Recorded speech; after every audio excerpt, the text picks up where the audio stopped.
Brady and family. How we doing on this fine Thursday evening? It is hot as shit where I'm at, bro. If you're in the Northeast like me, but it's in like the upper 80s, lower 90s, bro. I'm sweating everywhere.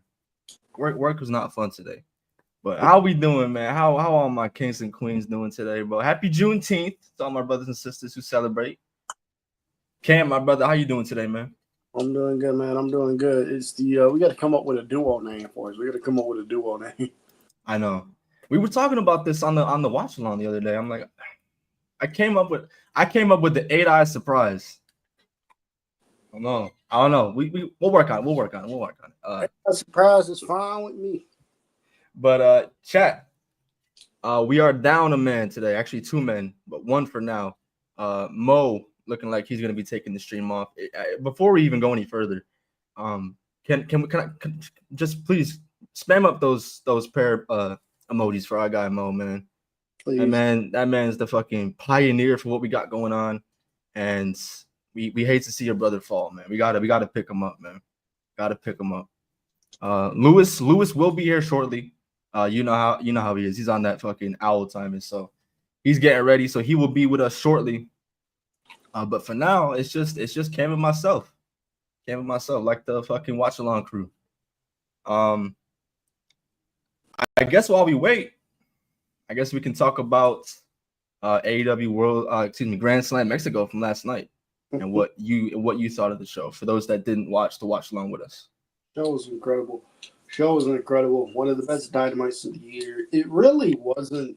If you really go back and look at it, it really isn't anything about this show that was like really over the top. It was a standard episode of Dynamite, but them being in Mexico turned this into like an average episode of Dynamite into a great episode of Dynamite. Yeah. You know, the setup for Arena Mexico last night looked absolutely beautiful. It looked fucking gorgeous, man. Yes, it did. And the thing I like most about it is that it felt like even though it was an AEW show, it felt like it was a mix of a CMLL and an AEW show. Right. What it was, which is what it was, but that's what it felt like watching it. Like it was. I thought the setup was beautiful. I saw them stairs. The first person I thought of was Adam Cole. I'm like, bro, please don't. But no, for a 2.5 hour show, I thought it was fun. I can do less of the 14 man, 10 man, but I know why they did it for last night. But going forward, let's pump the brakes on that shit. Across 2 tag team matches, there were 24 men involved. Yeah, that is kind of ridiculous. Hey, I don't know. It's not my thing, but I understand why they do it. That's their culture. It's fine. Yeah. The other thing that happened on the show was Mercedes. Mercedes is now Mercedes 6 belts. Mercedes 6 belts, and I got to say something about this. I know we get on here, and I know we like to troll Mercedes. We like to call her Mid-Sadies and all that. I'm not saying you can't do that. But what I am saying though is, can we stop with the Mercedes Hogan stuff? Okay. Look. I don't know what you people need to. People need to understand something. Tony Khan is not going to these various promotions that AEW worked with that she appears for and is going right and is going. Mercedes needs to win. He's not doing that. The reason why these promotions are putting the championship on Mercedes is because Mercedes works the shows. If I'm a promoter, you mean to tell me if I'm a promoter running, let's say, a Rep Pro or something, you mean to tell me I can get potentially Mercedes Moné coming into my company, into my show, like coming into my company for 1 or 2 matches, or for 1 or 2 big matches before she drops the title? No. That's business right there, people. Tony Khan is not going to CMLL going, put championship on Mercedes. That's CMLL going, hey man, can we put the title on Mercedes? Are we getting Mercedes in for a couple of days? Like, I promise you, bro. Like, Tony Khan is not going to Rep Pro and put his foot down and going, you want to use Mercedes? Mercedes got to win the title. That's not Mercedes going in there with their fucking creative control. Right. She does not have, because it's been reported she does not have. No. I mean. No. It's the other companies going in there going, oh, shit. And going, oh, okay, so we put our title on Mercedes. Mercedes is going to come in and work for us. Okay, I'll do it. It's good business, people. I don't know why y'all keep going, oh, this is overkill, blah, blah, blah. AEW is simply booking Mercedes and AEW. Everything else she got going on in CMLL and New Japan Strong and all that shit, that is those other companies. That is not Tony Khan doing that. I agree with you. Two things. First, I understand why they allow Mercedes or really anybody who works for outside promotions to carry outside championships into AEW. I've never been a big fan of that. I just think it devalues the championships that are home to AEW. I do agree. It just like she's holding the TBS title, and that shit is like so. It's treated as like the redheaded stepchild. Two, my second point. I don't know if things are if things have changed. Obviously, I'm not backstage. I don't know what I don't see it, but there literally is a video from TMZ, Mercedes saying that she has creative control. Oh crap! They're literally. I don't like I said. I don't know if shit has changed. I don't know how much creative control that she has, but she's on camera saying that she has creative control. Oh, okay. So I don't know the ins and outs of that. To me, it should always be the booker with the final say. Like you could be a talent and you could have suggestions for where you think your direction should go, but for the end all be all, like John Moxley, like this shit to be doing, like Tony Khan really got to put his foot down. And I sincerely hope that they're not gonna do what I think they're gonna do at All In, and that's give Mercedes the AEW Women's World Championship, to give her a 7th. And there's a couple weeks in between that. So she might win more. She might win more. Hopefully she loses one or two, but she won't, because she's not gonna lose going into All In. She's not losing at All In. But I think losing at All In is her segue. It's a safe way to get her first loss out the way. Who the fuck is gonna look at you any differently for losing to Toni Storm?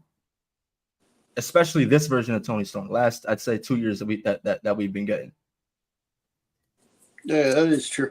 We'll have to see, but I'm pulling for Toni Storm, bro, because I cannot stand inside the Mercedes 7 belts, bro. That is awful. That is fucking awful. And I mean, to be fair, she got a lawyer now for free. Shout out to Mortos, man. Shit. I look at once Mercedes start politicking for Mortos is over. Shit, you got a match last night. He didn't even get pinned. I'm glad he didn't, because they were in Mexico. But shit, what we got going on, bro? What we got here? We're just waiting on Lewis before we get going with the actual meat of our. What do y'all want to talk about? Okay, I saw the Blake Monroe promo from NXT. I did not think it was very good. Really? I did not think it was very good. She's trying to be knockoff Toni Storm, timeless Toni Storm, with the fucking sexual innuendos and shit. Yeah. I just don't think the crowd reacted to it at all. I just don't think the crowd really reacted to it at all, because I don't think they understood a lot of the reference. But if she's there to be bootleg Toni Storm, this needs to stop. That's what it felt like she was being last night with the sexual innuendos and shit. Nah, she definitely has to go out there and be her own person. I hope, it's nothing against JC Jane.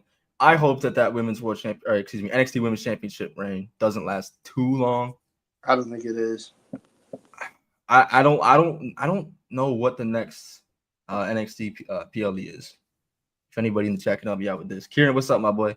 But Mariah May,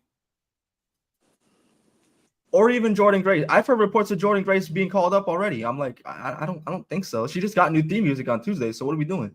She got Def Rebel. She got Def Rebel. So if that's any indication, then we know what's to come. We're going to report they changed your music because the songs is too similar to Brawl Breaker. Like, come on, God. That's why they changed the music. Great American Bash on July 12th. We've got Evolution. Okay. But no, Mariah May, she got fucked up on her first night in NXT. So after signing that contract, she got laid out by Fatal Influence, JC Jane, Jasmine Mid, and Fallon Henley. Found Henley. Found. Am I wrong?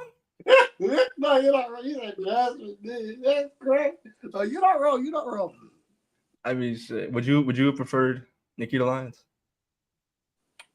I like to see Jasmine mid over Nikita Lyons. Speaking of mid, how about we talk about the return of Bill Goldberg on Monday Night Raw?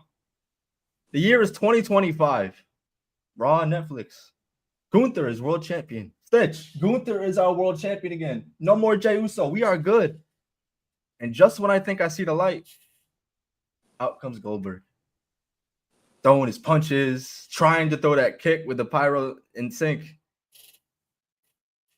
I don't know whether to be happy or upset, bro, because at the same time, all right, you got Gunther. I love Gunther. But Goldberg in 2025. I don't know whether to be happy that this motherfucker is going to get fucked up by Gunther or mad that he's here at all. And I had to fight you motherfuckers in the chat on Monday talking about that you'd rather see Bill Goldberg in 2025 over Rich Holland. I am not caping for Rich Holland. That boy is cheeks. He is ass. But in 2025, in 2025, we are not doing that. We are not doing that Bill Goldberg bullshit. Can I be honest for a minute? No, you can't. Okay. I'm just kidding. Go ahead. Bill Goldberg cut a better promo than Logan Paul has. Okay. All year. He came. Goldberg came out sweating, breathing heavy. He came out sweating, breathing heavy. He looked at Gunther. He said, "Gunther, you're next." And he said off camera, "Bring that shit with you." And he left. Better promo than Logan Paul was cut. I would much rather see that than Logan Paul in there talking about, "I'm a celebrity. I'm what you want to be." Blah, blah, blah, blah, blah. And then whatever the fuck else he says. I will give him that. He was in and out. No diddy. He was in and out. Brief. And he got the fuck out. The problem is that he's here at all. But like I said it on the watch along. If it's for Saturday night's main event and Saturday night's main event only, I will accept it. If we go beyond this and this shit reaches SummerSlam, we got some shit to talk about. There's no way that you have the roster that you do, but the best thing you think you could pull is Bill Goldberg in 2025 with Gunther. We have so much untapped potential. What's happening in the chat, bro? What's happening, man? I've got to text from Lewis about 5 minutes. 5 minutes, then we can get going with the awards. All right, so what else do y'all want to talk about, man? What else do y'all want to talk about here? We talked about Bill Goldberg coming back. We talked about Bill Goldberg coming back. What else do you guys want to talk about, man? Let's talk about the fact that Adam Hangman Page, we found out last night this man's bilingual. This man cut a promo entirely in Spanish. I respect it. That's my cowboy right there. That's my cowboy. I don't know if he knew it, like if he literally is bilingual or if he practiced up into the promo. But that shit was beautiful. That shit was fluent. That shit was amazing. That shit was fluent. That shit was amazing. That shit was amazing. Yo, what's up with these kings? My king and queen of the ring brackets are cooked. My brackets are cooked. We got Randy Orton and Sami Zayn tomorrow. That should be fun. That to me is unpredictable. I thought Melo was winning. I thought it was gonna be Sami and Melo. I thought it was gonna be Charlotte and Asuka, not Alexa and I was like, what? I mean, they done fucked up my bracket. Hey, in 2025, I'm not a big fan of Alexa Bliss. Bro, I'll take a lot of things over Charlotte Flair. I would take a lot over Charlotte Flair. I'm so happy she's not in this. I don't know if there's more to this. I don't know if Charlotte Flair is going to cost Alexa Bliss. I don't know. The way that they were going, it seemed like they were going to be on some sort of like partnership. I don't know there. Another thing before Lewis comes on. Shout out to Liv Morgan, man. Shout out to Liv Morgan. Very unfortunate injury on Monday Night Raw in a match with Kairi Sane that barely really got started. I want to say it was about it couldn't have been more than about a minute into the match, and Kairi Sane went for a single leg takedown, and Liv Morgan trying to brace for the impact, actually dislocated her shoulder for those that missed it. Yeah. And I think she's supposed to be getting surgery if she hasn't already. She is. It sounds like she's gonna be out for the rest of the year. She is. WWE officials did not want her to get surgery. They were hoping they could avoid it, but they can't. So she has to get surgery. So instead of the 3 months they're expecting, it looks like she's going to be out 6. Well, it sucks. A lot of shit on WWE television has to be rewritten now. For those of you that don't know, it was going to be probably Liv Morgan and Nikki Bella at Evolution. Yeah. They're going to do shit with Liv and Roxanne as a tag team that they can't do anymore. But to be quite honest, which that they can't do anymore, to be quite honest with you, I don't see any reason why they just can't slide Roxanne into most of the shit now. Or they can't slide Roxanne into most of those shit now, really. Because it's not like she has to be on TV wrestling. Whenever she gets the surgery, she can be on TV in a sling, at least doing stuff with Dominic. Because it's not like it's not like she has to be wrestling. So absolutely. I love that point you made. Like she can be on the shows. She can literally watch as Roxanne Perez succeeds at everything that Liv Morgan has done and is trying to become. What if Roxanne Perez? She's gonna have to step in for Liv and team with Raquel. She's gonna be a tag team champion. That is gonna piss Liv off. I've also seen on the flip, it might have even been you that mentioned it. Eventually, we're gonna see Raquel get kicked, and then Liv and Roxanne become the team. I think that was the plan. I think the plan was to boot. I think that was the plan. I think the plan was to boot. I think the plan. I don't have anything. I'm just saying. I think the plan was to boot Liv Morgan out of the group. Or was to boot Raquel out of the group, and it'd be Liv and Roxanne as a tag team. But they're obviously not going that route. So, Lewis, what's up, my boy? Lewis is here. I am indeed here. What is our trio name? Oh, wait. Force Field? Yeah, yes. We're Force Field. Force Field is here. Wanna be Shield. We got a Force, we got a Field, and we got the. Cam is the. Yeah, that's the way it's got to be. My bad, Kim. What's fucking up, chat? How we fucking doing? Doing great. Doing great, bro. Real quick, round of applause to everyone that's been showing support to us and everybody else in the community when it comes to this streaming shit, bro. Because I love the support, bro. All the love, pulling up for everybody's streams, late as fuck even.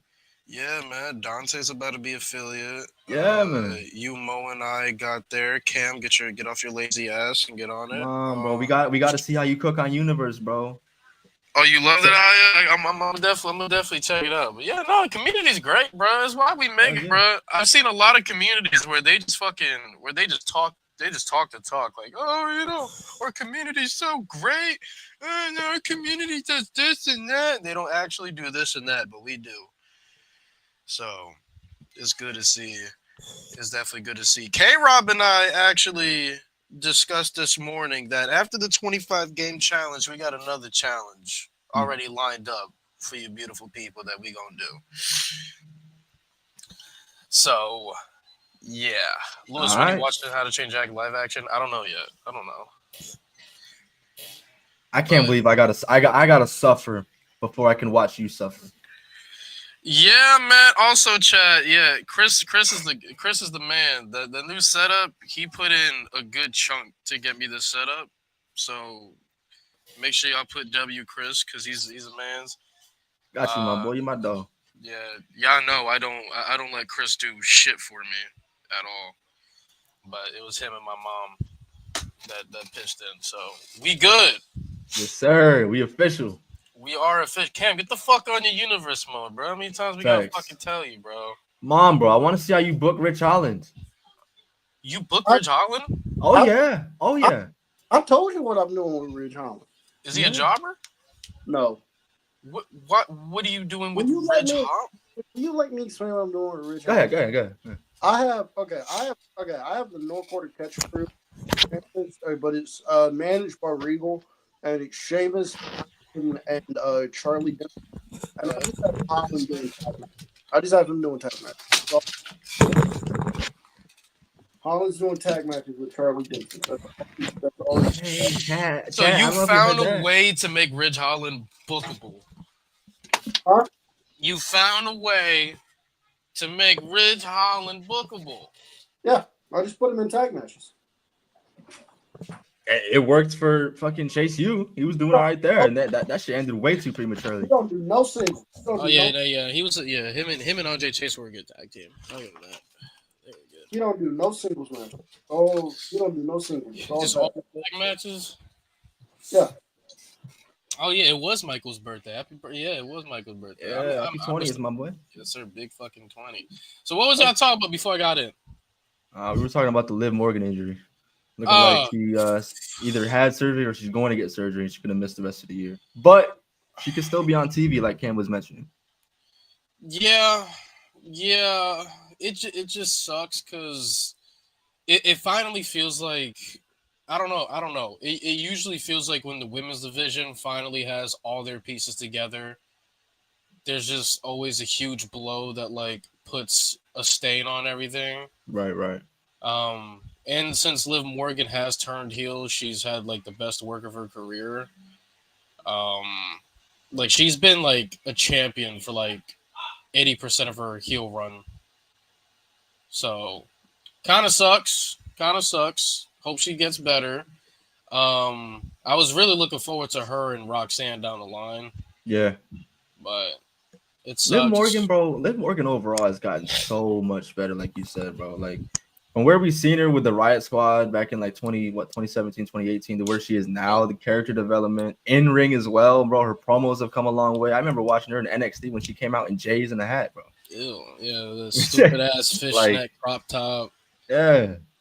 Jersey girl. But yeah, no, Liv, it sucks, man. It sucks because now it feels like the women's division is like really gonna take over, and then you lose a big pillar like Liv Morgan. Yeah, that's tough. That's tough. It's times like this, Cam. I know you're gonna get that stupid ass smile on your face, but you're not wrong in this case. It's times like this where a brand split not being in effect would benefit everybody. Because as much as it would suck, you know, not having Liv Morgan, if you didn't have a brand split, you wouldn't even notice because you would have so much talent there to make up for it.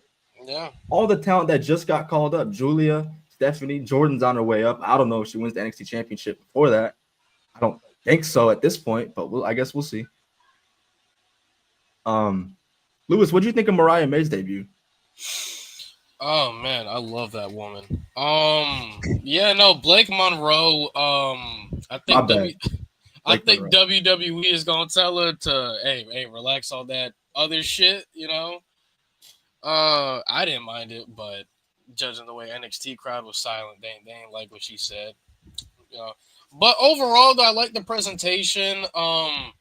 Believe it or not, JC Jane feels like a champion to me. Like I don't know why. Like I feel her confidence as a champion.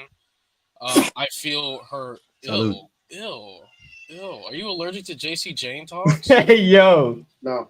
But no, I'm not. I'm gonna be honest with you, chat. I'm not saying I fully am sold on, bitch. I'm not. Okada. I hope I didn't just start a new game. All right. No, like I'm not saying I'm fully sold on her being a long-term champion, but she feels like a champion to me. You know, like her promos feel good, her presentation feels good, so I'm rocking with it. I personally would rather have Blake. You know, I don't know if the plan is to fast track her all the way to the main roster, but I've been a big advocate that I want NXT people, even if you have a big name. Yeah. To be built up and face other people because I don't like when people are fast tracked to titles. I think Ricky Saint should have been the last guy you did it with. I think she's winning the. I think she's winning the title. Evolution is going to be JC and Jordan. That's going to be Jordan Grace's last match before she gets caught up, and then at Great American Bash, that's when they put the title on Blake Monroe. They are fast tracking them. JC Jane is still champion by September. I will be shocked. He said I'd be shocked. Yeah, nah, that's how I feel. JC's cool. Blake Monroe, I like the presentation. She fits well. I kind of just wish they wouldn't fast track her. I wouldn't. I'm a little bit over with the fast tracking in NXT. Like Ethan Page was cool. Ricky Saints, like they didn't even want to wait till Stand and Deliver to give him the North American title. Um, yeah, I kind of just want them to be built up just a little bit. It'd be nice if because like I don't know how you guys feel about it. I know some people are like, some talent need to win the NXT Women's or NXT Championship in order to graduate to the main roster. I don't know how you guys feel about that. If they need to have a solid run first before, like, to get their feet wet, I guess, in the WWE way of life. I don't necessarily think you need a championship. However, if you look at somebody and say, yeah, this is a person that I see potential in. This is a person that I see as a future like megastar on the main roster. I do think a championship run is required. Like, I can't imagine Oba being in a Dijak position where he's just killing it but no title. But you want to convince me that you see him as a big star, but you're not giving him any title. So imagine Oba without a championship. Imagine Braun Breaker without a championship. Like, you see him as a future WrestleMania main eventer, but he ain't got no title. Right. So I do think if you do see them as a megastar and you think they have that potential, I do think a title is beneficial for them. I agree. You boys ready to get on to our awards section of the show? Let's go. Cam, why the fuck is that your name? You know why. Chat, I'm just saying, bro. If Mortos could do that, don't tell me I can't do. Don't tell me I can't do I'll tell shit. you why it's my name. I'll tell you why it's my name. Because Mercedes is going to start politicking for her man. And when she do that, it's over. Tell John Moxley and Hangman Page to pack it up. When she start politicking. So we telling Will Ospreay to pack it up too? Yeah, when she start politicking for her man to get that world title, tell them niggas to pack it up. So what if he loses to Jack Perry? Oh. Yeah, Mercedes ain't doing a good job politicking. That's how I know. That's how I know they broke up. That's how I know they broke up. Hey, there you go. You start seeing Mortos lose. There's your signal. There's your signal. I guess they broke up. There you go. But nah, that's what's gonna happen. Mercedes is gonna start politicking for her man Mortos to be in the spot. I have been waiting for a Mortos push for a very long time. So Mortos is gonna get that push. Mercedes is gonna politic it to happen. She gonna politic from where she politic last night. She went to that. She politic last night. She said she politic last night. Mortos have been banned from Arena, Mexico for 14 years. It ain't a coincidence. They start dating. Mercedes, it ain't a coincidence. They start dating, and then Mortos is on the show. Actually, it is a coincidence. I know why. I know why they did it. It's been reported. But still, though, the best believe she's gonna be politicking for her man to win the house. Tell Hangman Page and John Moxley to pack it up. That's kiddie games. We got grown man raps up. Mortos is champion. Which is gonna happen. Tell them niggas to pack it up. Did she also politic for Swerve to get pinned last night over Mortos? She probably did. She said, "Not my man." She said, "Not my man." Go, Stacey, keep doing what you're doing, man. Oh, wait a minute. She said, "Not my man." Hell no. Keep doing what you doing. I mean, if Mortos a real motherfucker, he'd come over and have a real challenge to see how he do with Gunther. You know what I mean? Yeah. Whew. We find where we are. Thank you very much. You said we find where we are. We find where we are, bro. We gonna spare Gunther. Gunther don't want no parts. I'm not gonna lie. Oh, you gonna spare him? I'm not gonna lie. Hey, look at what did Will Ospreay tell AJ Styles? Will Ospreay told AJ Styles to quit his job. Gunther, quit your job. Quit your job. Gunther, are you sure? Are you sure you want that? Are you sure you want that? Ospreay's never beaten Gunther, man, or Walter. Gunther with Triple H stole you in there with Jey Uso. Triple H Gunther with Triple H throws you in there with Jey Uso, for the 6th time at SummerSlam quit. Hey, quit. Don't quit. Pull a Benoit. Do what Benoit did in WCW 2000. Benoit was getting when Benoit had it. He was leaving WCW. Once Kevin Sullivan got the book, he said, "Yep, I'm gone. I'm up out of here." Kevin Sullivan to try to get Benoit to stay, put the title on him. Benoit won the title and told WCW, I appreciate this title. I'm still leaving though. I'm still leaving though. Fuck this company. And they took that bitch off. They took that bitch off. Now she had to go right back to Sid. Because they said, well, Benoit leaving. That's what's going to happen here. Gunther do that. Triple H puts you in there with Jey Uso 6 at SummerSlam, hand him the title and leave. And come to All Elite. So, are you sure you want that? I generally don't think you want that. Nah, because that means he wouldn't see Will Ospreay as world champ. That means all your favorites ain't being world fucking champion. I promise you that means ain't none of your favorites winning that belt. Gunther would be the only person to have a legitimate case in the men's division to wear all the championship belts. Fuck it. Give him the tag team championships as well. I'm the tag team champion. You talking about we hurt people? All right. Yeah, let's see how much you hurt people. We got to bring back I'm the tag team champions, bro. That shit. We gonna look at Bobby Lashley in the face and say, "Why'd you run, huh? Why'd you run, bitch? Why'd you run? Why'd you run? You ran from us. You ran from us. Survivor Series 2022. You gonna run again? Run again?" Mortos is coming to put belt the ass. We not worried about fat, high flying Moose Man. We not worried about him. He's got a mask. We're not worried about him. Yeah, Gunther gonna have a 5-year reign as world champ in AEW, bro. That shit, bro. That's about to be belt to ass. This shit gonna be longer than Athena Zarowicz reign. Yeah, y'all think Kenny Omega got a chance? Okay, all right, okay. He can have the championship when Mortos is done with it. Mortos is when. Okay. All right. Well, yes. I mean, it's not like Walter gonna walk in there and just snatch that bitch from him day one. You know. When Mortos is done, he can have it. I have a question. Who does Mortos? Okay. Let's just play into this for a second. Who would Mortos beat for the championship? You gonna say Jack Perry? He gonna send Hangman back. Jack Perry for world champion? Shit, don't get me excited. He gonna send Hangman package. That's what's gonna happen. He gonna send Hangman package? Hangman.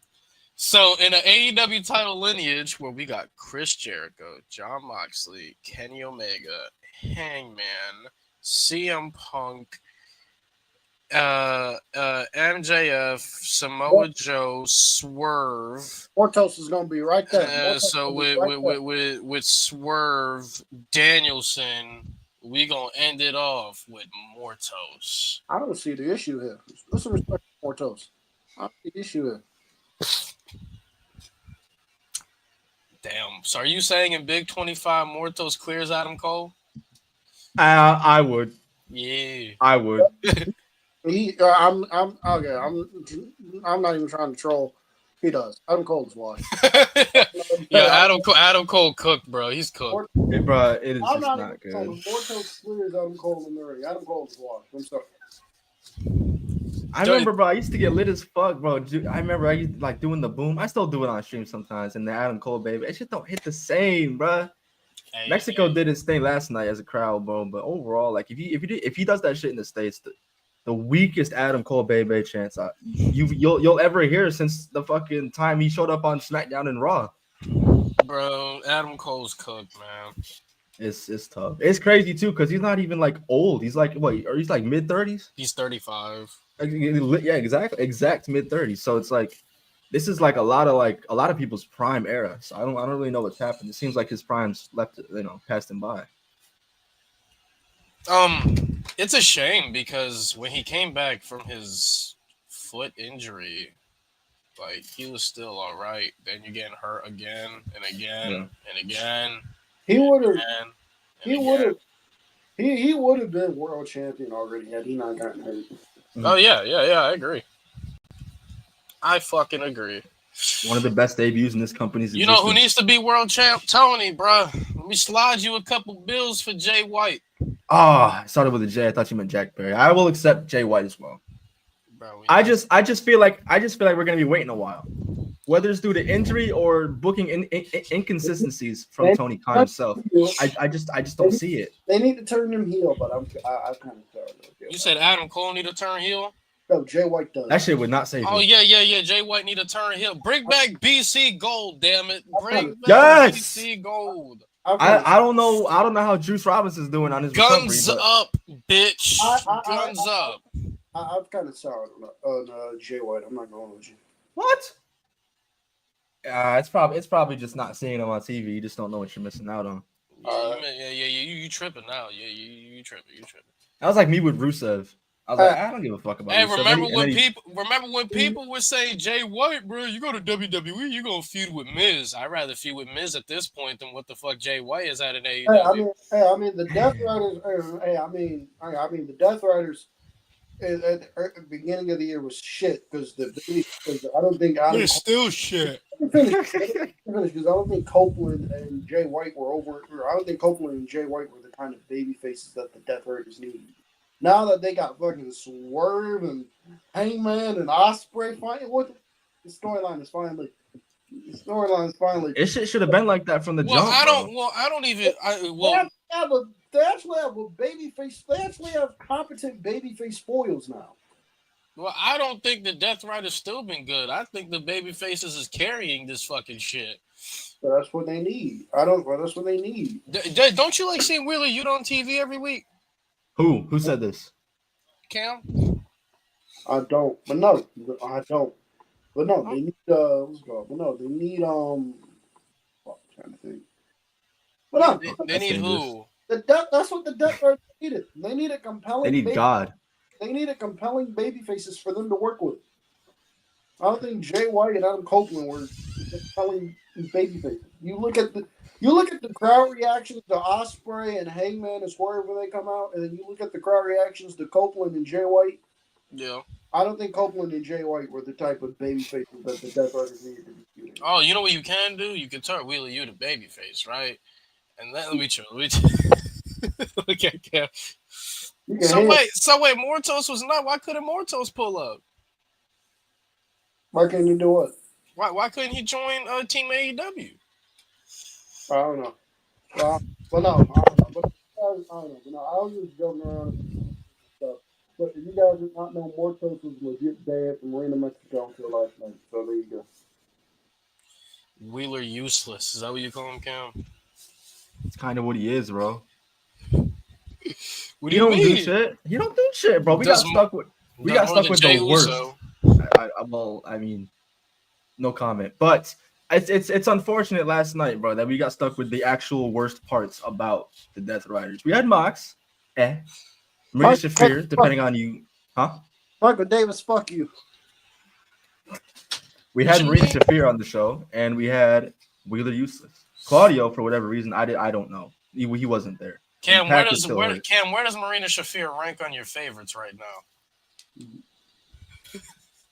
Negative. Michael Davis. I know you're trying to troll, but I'm gonna tell you right now. Karrion Kross going to AEW, the crowd reactions he's getting in WWE, he would not get that in AEW. The AEW audience does not like Karrion Kross. They would not embrace that man at all. I believe it, bro. I believe it. That's why I think if it's looking like he's on his way out with WWE. I think TNA would be perfect. I think TNA would be perfect for him. Facts. You don't have a choice. I don't think the New Japan audience is going to be all that into him either. They need people, but they try bringing in Riddle. And the online fans like, we ain't running. Fans are like, y'all better get. Fans are like, if y'all don't get Riddle the fuck out my company, out the fuck out the company. Yeah, I think when Cross leaves, he going to TNA. That's going to be the best spot for him because I legit don't see any other spots for him. AEW is not going to bring him in, and if he did do TNA, but I just want to go back. Yes, sir. The return of Killer Cross. Lewis, are you privy to the categories we got? No. All right, let me run you through it real quick. So we have 8. If you'd like to add or take any away, just let me know. We have Male Wrestler of the Year, Female Wrestler of the Year, Match of the Year, Debut of the Year, Most Improved, Least Improved, Best Return, and then moments of the year.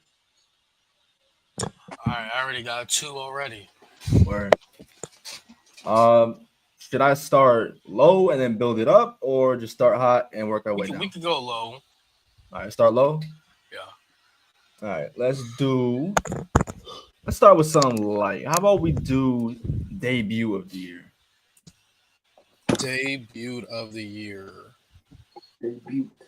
All right, so what are we counting debut like an NXT superstar moving up to the main roster? Yeah. All right, Like, my yeah. debut of the year, because I feel like it was done perfectly, is Stephanie Vaquer for Raw. I think she debuted it perfectly. They called her up as NXT Women's Champion, and she had the match with EO, and immediately she was put into storylines, and from out of the gate, she was over as fuck. And quite honestly, she hasn't really looked back since that night after WrestleMania. So I'm gonna go Stephanie Vaquer on Raw. Okay. Cam? Debut of the year. And chat, this is not just WWE. This is everything. This is everything. What? I don't know my debut of the year. All right, I can give mine. What you think? All right, so for my debut of the year, I have Mr. Penta himself. I really do love the way that they did this. I believe this was the week after the January 6th. So this would have been the second episode of Netflix. I understand why they didn't give him the debut on Netflix, although that would have been great for him. But the fact that they waited a week to get him away from an overbloated show and into territory that actually knows of him, because Lewis has said this in the past, and I remember this shit. If he had debuted anywhere else than where he debuted in Cali, I don't think he would have gotten the reaction that he did. No, I like looking back at that shit. I really don't think he would have. And to give him the match that he had on his first night, I'm telling you, bro. In terms of like can you hang type of talent? Yep. Chad Gable is like he's becoming the Miz to me in that aspect. Only because you've seen WWE do that shit for a long time. Motherfuckers would debut, motherfuckers would get called up. First thing that they would do, the Miz. The first program. I remember when Shinsuke Nakamura got called up. First thing, Miz. So I see that with Chad Gable now. And the match that Penta and Chad Gable had, fucking amazing. And he hasn't looked back since. My debut of the year. I'm gonna go with Khris, and I'm gonna go with Penta. All right, what's next? You're not even going to explain. You're just going to just Penta. Motherfucker, we are a wrestling show. If you don't fucking deep dive, damn. It's Penta. Anything Khris said about Penta. That's why. Fair enough. All right, let's do best return. Oh, okay. I got 2 people for best return of the year. All right. I have you got a tie? I got Kenneth Tyson Smith. My God, Omega, returning at fucking Wrestle Dynasty. His first match back. This nigga had a deadly kidney disease, and in his first match back, put on a 5-star class. Put on a 5-star match. I don't know. Put on a match and you can do it. I don't know how to fucking tell you. It's either Kenny Omega or Alexa Bliss for me. It's either Kenny Omega or Alexa Bliss for me. For mine. So there you go. What you got, Khris? For best return, I had to think about this one because off the rip, like, it hasn't been too much crazy shit in terms of like returns this year, but I ultimately settled on Big Bronson Reed. Simply off of shock factor, right? He's showing up at Saturday night's main event. I love if you go back and watch the angle at which he actually appeared, with Paul Heyman distracting the ref, and then you see in the distance Bronson Reed hopping the barricade and fucking up CM Punk, running through the barricade all the way across the aisle. The shock factor with him joining Seth Rollins after not even a year ago, having damn near a blood feud with the guy. Yep. I'm fucking with it. I don't know how seriously they're gonna take Bronson Reed in this faction because he's taken a pin or 2 now already. But I got that for my best return this year. I'm gonna agree with Cam. I'm gonna go with Kenny Omega. My man came back from diverticulitis and had a $90 million star match with Gabe Kidd. And Kenny hasn't looked back since. Honestly, I truly think AEW is really good as fuck right now because Kenny came back. And once he came back, damn near 5 stories were centered around him. So Kenny really helped AEW this year on getting back on track. Yeah. So I'm going to go Kenny. Next, let's take it to most improved wrestler of the year. This can be male or female. Ooh. You know, You got to think on it. I got mine. I'm gonna have to think on it. All right, Cam, or you want me to go? You go. I got to think on mine. All right. This to me wasn't really that hard. Of anybody that I've watched, I think it's got to be Ricochet to me. Coming from WWE, I mean, people always respected his work, but they didn't take him seriously. Making the jump to AEW, becoming a heel early this year. I think it was early this year. And he's just been killing it. The shit with Swerve. He's had some matches with Speedball and Kevin Knight. And those fucking scissors, bro. He's playing into the baldness. He's playing into the baldness of his gimmick. Right. And I like it a lot. One of the best heels in the world as it stands. So that's what I got. For me, for most improved, I'm going to give it to Ryan Nemeth. I don't think there's much he could do to step out of Nick Nemeth's shadow at this point, because Nick Nemeth is Nick fucking Nemeth. But when you look at Ryan Nemeth as a talent, the growth that he's done this year from his character work, for being that annoying little brother, to his in-ring work actually being really good. Like him and Nick have actually been one of the best tag teams in the world. He's a huge reason why this tag team is really working. Like I said, because of his character work, the mic work that he's doing. He's looking really good in singles action.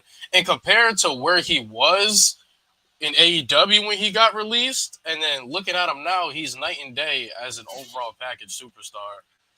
He's on TV every week. He's always in big matches. He over-delivers. So I'm going to give it to Ryan Nemeth. I've been big on Ryan Nemeth, and I ain't going to look back now. I like that pick a lot. All right, most improved for me. Most improved for me. Ricochet was a great one. I like the Ricochet one. Ricochet was a great one. I like the Ricochet. I'll probably honestly go Ricochet, but let me give it to Kyle Fletcher. Kyle Fletcher has been incredible. His in-ring work. Kyle Fletcher's been incredible. I think his in-ring work right now, you can make the argument that he's a top 10 wrestler in the world.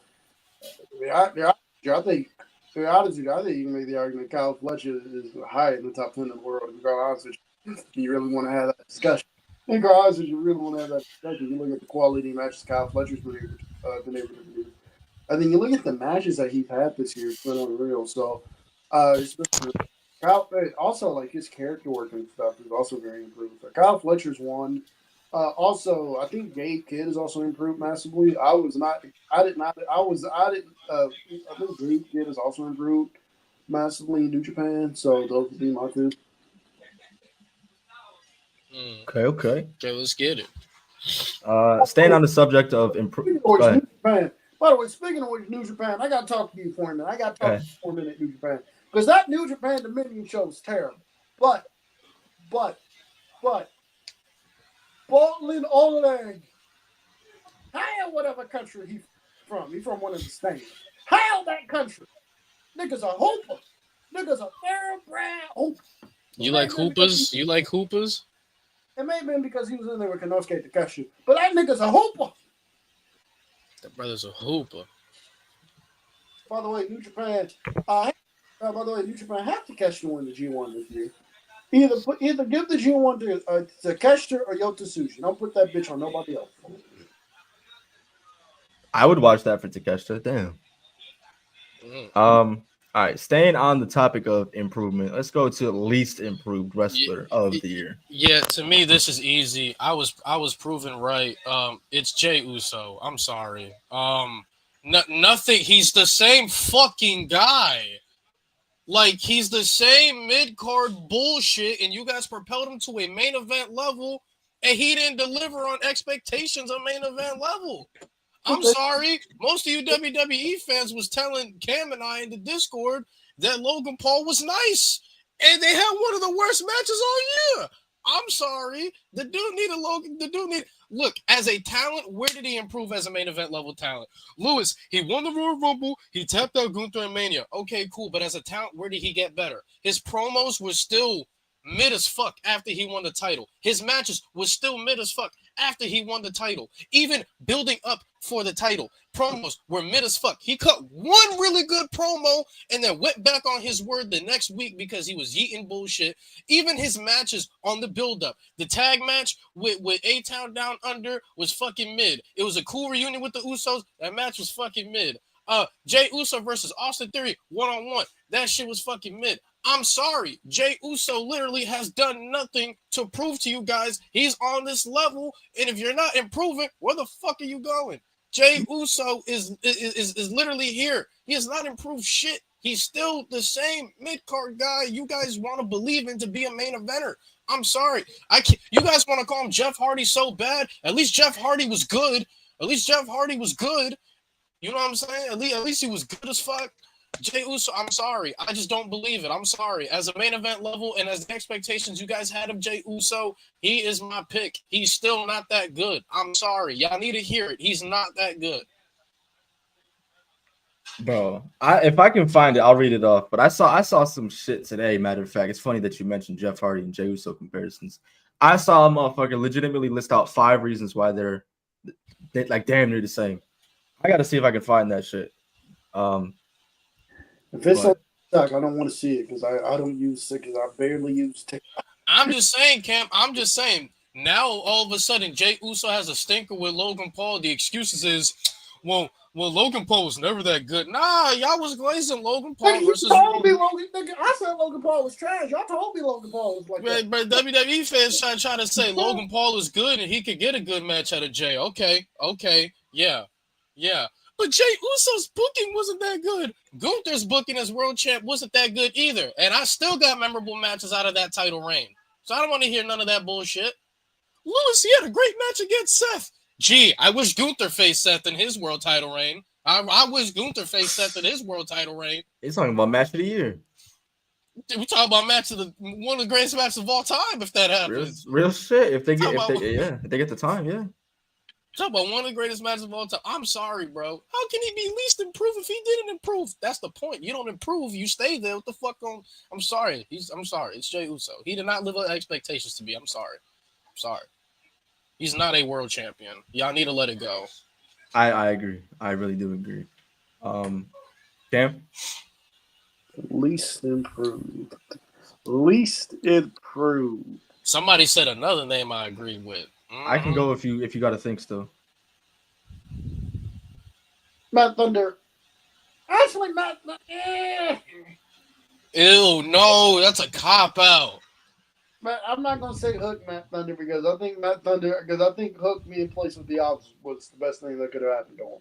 So I'm not gonna say Hook. All right, Chris, go. I'm trying to think here because I got you. So Jey Uso is a very good pick. But my pick, it sucks to say because I really am a big fan, but to me it's Carmelo Hayes.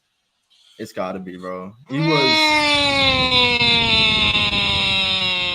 Listen, bro, I was one of those guys. I'm gonna be honest, bro. I'll take my L. I will. I was one of those guys that said, "All right, Carmelo being paired with the Miz. This is how we get them. This is how we get Carmelo Hayes.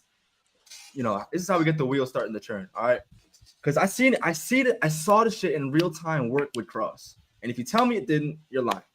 I saw the shit work with Karrion Kross, and no matter what Carmelo Hayes does, it just doesn't seem to work. He can have the bangers with Andrade. He can do all that. He's not improved on the mic. He has no connection with the crowd at all. He's nothing but a theme song and a chain. That's it. And occasional graps when he's on TV. I don't want to sit there and say he's not on TV. He's on the shows weekly, but I'm not seeing anything different.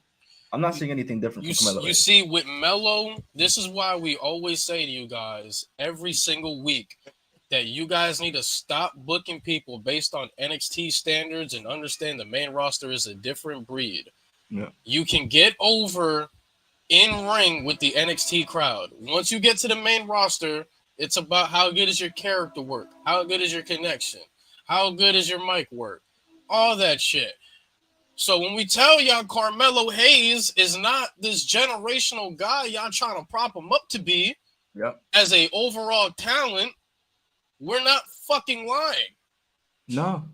I'm sorry. And say what you want about Miz. I can name a plethora of guys that have benefited from Miz. Like Ciampa before he got hurt heavily benefited from Miz.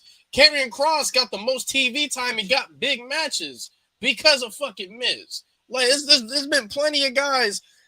Gunther had one of his best feuds in that entire title reign because of Miz. LA Knight actually got his first credible feud with the fucking Miz. So I don't want to hear shit about the Miz in fucking 2025 or what. No, there's been a lot of guys in recent time where they have benefited from at least working with Miz. I'm not saying Miz made them, but at least benefit working with Miz. Melo just is just not benefited. He's not, and that's not Miz's fault because Miz actually got a good track record. Yeah. I don't know if it's a situation of because I know Cam's mentioned in the past. I don't know if he just needs to switch shows. I don't know. But nothing he's doing is hitting. I think Raw, him switching to Raw would do better. This is the shit too. You guys ask me some dumbass questions like this. I'm sorry, Ahmed. This is a dumb question. Look who's holding the U.S. title. And you tell me Melo believable to be in the same walking distance of Jacob Fatu. He can go to Raw. Look at the current IC champion. He has the chance there. Yeah, look, come on, man. Like, tell me, does he deserve to look at Jacob Fatu?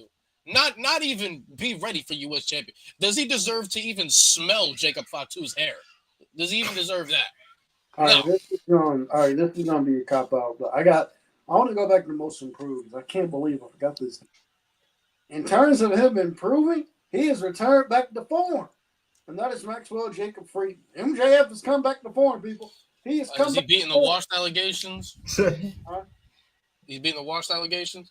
Yes, he has. Now, in terms of a man who has not beaten the washed allegations, he tried to fool me a couple times. A couple times I washed him. A couple times I washed him. Okay, he might not be washed. And then I seen him and go, nope, he's still washed. I'm sorry. I love him. Adam Cole, you got to get this Lisa improved. Oh! Adam Cole, I'm sorry, you got to get this Lisa improved, man. Bro, you know G-Baby going to shoot you. He said Adam Cole got to get this boom. Nigga, Adam Cole is not good. Adam Cole has not been good. I'm sorry. He's not been good. The only reason why he's the TNT champion is because of how fucking over he is. He still got that belt? Oh, still. My God. Oh, my. Yo, just give it back to Christian, please. No. Give it back to Jack Perry, bro. It went from Jack Perry to mid. Bro, just give it back to Christian, bro. The only reason why he's the TNT champion is because he's still very much over. Outside of that, he's washed. Yeah, y'all got to be honest about Adam Cole, bro. Adam Cole ain't been shit. Y'all gotta. Yeah, he said Adam Cole, and I agree. Adam Cole ain't been shit. It hurts me to say, but in the ring, Adam Cole. It does. I'm sorry. It does. And chat, please don't confuse this conversation as hatred. We got to be honest because a lot of people won't be. Yeah. But about Carmelo Hayes, I love Carmelo Hayes. That's my guy. I love Pete Dunne. I love Dakota Kai. I've been honest about everybody. I'm not stopping. Yeah, Melo's from the crib too. Melo from the crib. We don't want to hate Melo. Melo, New England boy like us. Yeah. Exactly. That's my dog. We reps Boston, bro. Hell yeah. Oh my God, Kev, that's a cop out pick that King Jones put. That's the cop out if I've ever seen one. He ain't wrong.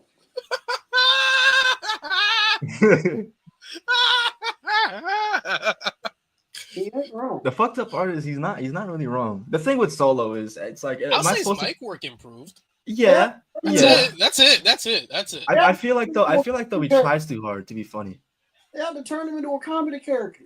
I don't know what it is. That shit that Lady the Bank was funny though. My man said, I legit don't know why people think Solo Sikoa is good. Like, have you guys seen his matches? Unfortunately, yeah. His matches for main event talent have not been good. That man fuck up my face. He's only had 2 good main event level. I think he's had only one good main event match. I think you gotta give it Tribal Combat, bro. I'm not giving it. I don't like. Oh my! I don't think Tribal Combat was that bad. I thought it was alright. I enjoyed it personally. Yeah, now Solo is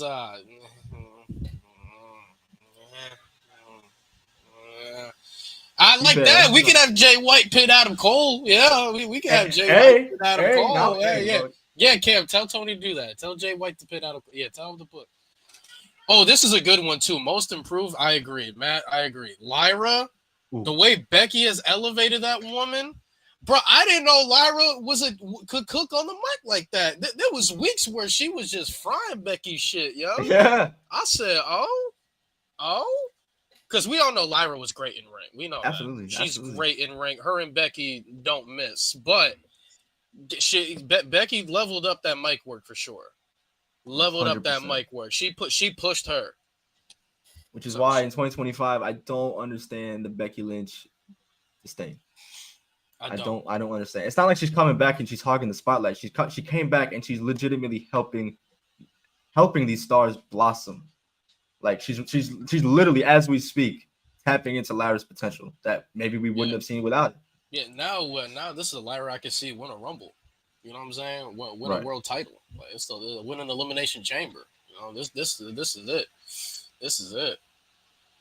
Yes, sir. And this to me, bro, I don't want this to sound like a random Charlotte Flair stray, but fuck it. This is why I'll always have Becky over Charlotte, bro, because.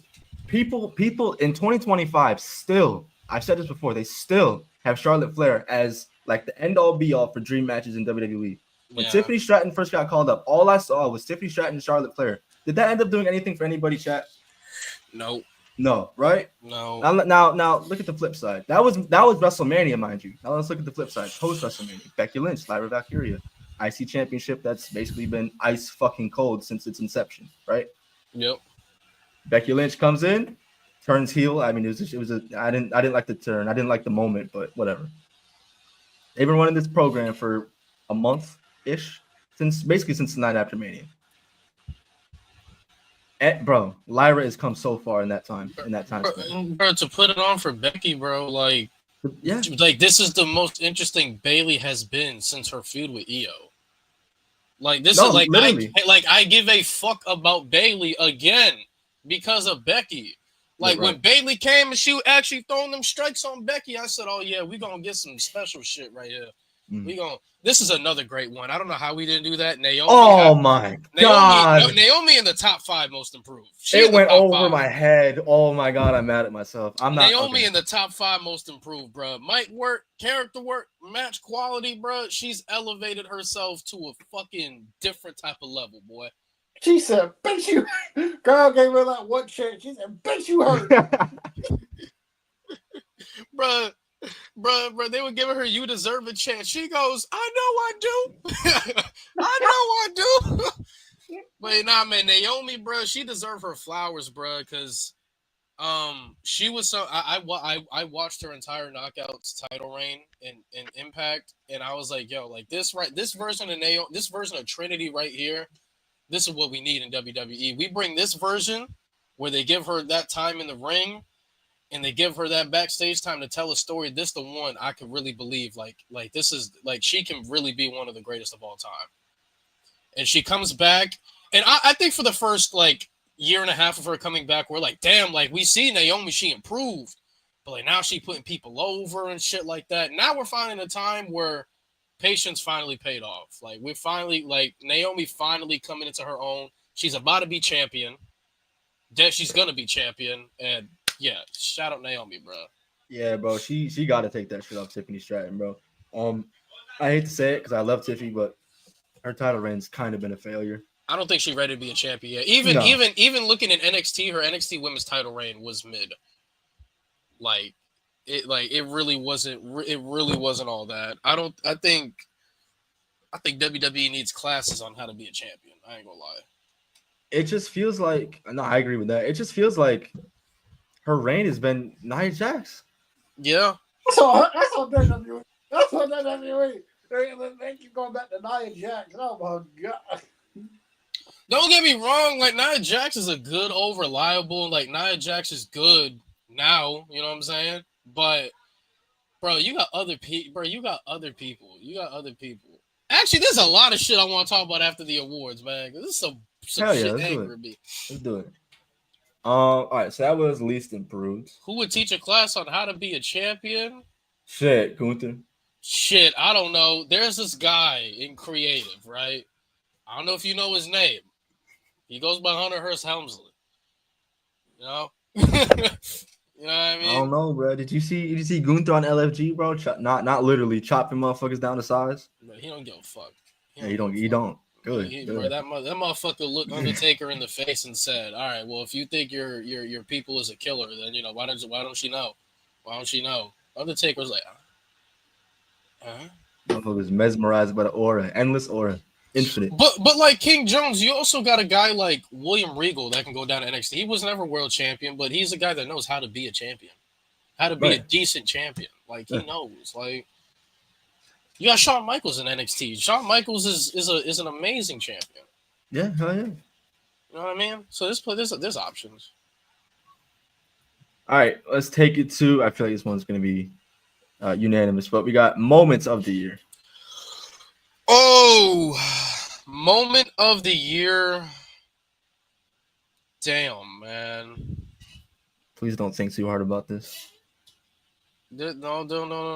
There's a couple. All right, moment of the year. I'm gonna personally say I know Cam didn't like it, but I thought for the person it happened to, I thought it was very cool, and it was cool to see it as a fan. I'm gonna say Joe Hendry at WrestleMania. I thought it was cool for Joe Hendry. The fact that Joe Hendry was like top 5 in merch sales after WrestleMania because of that moment.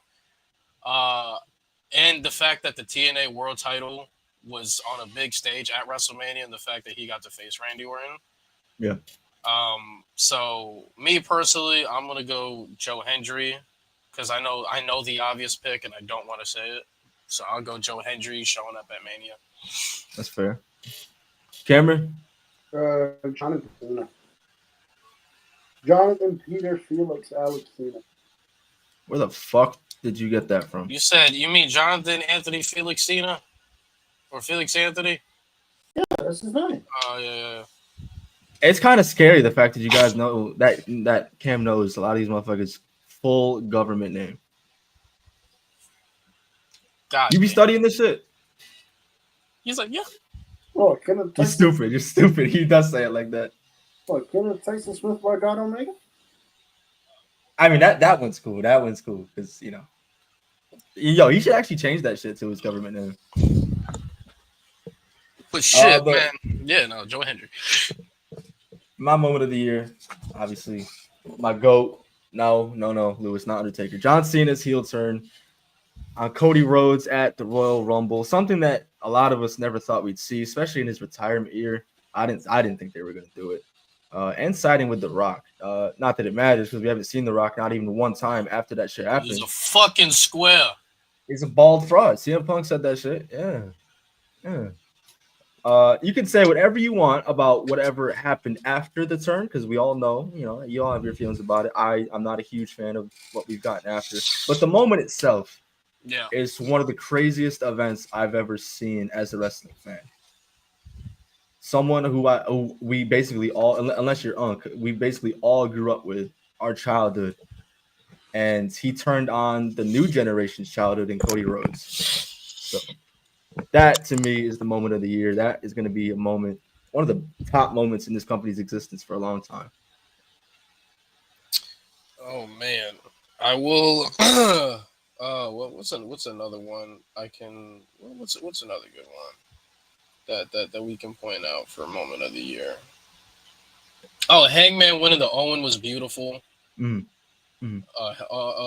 winning the Owen was beautiful. It's like we're putting a flag on a great story.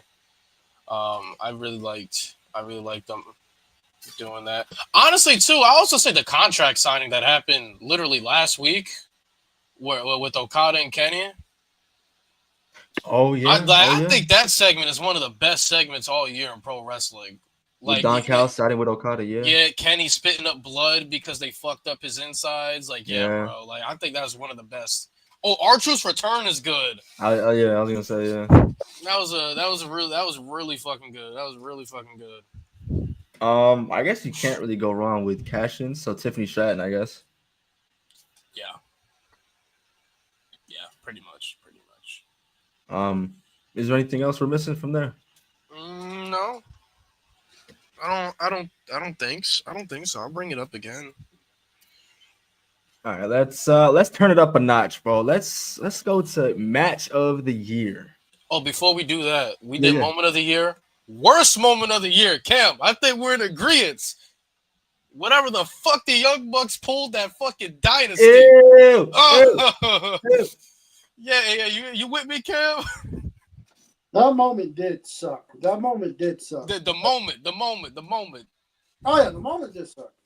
I was gonna say, in the moment, we all collectively went, "What the fuck?" I was gonna say, I've been enjoying the Young Bucks, but no, it's the moment.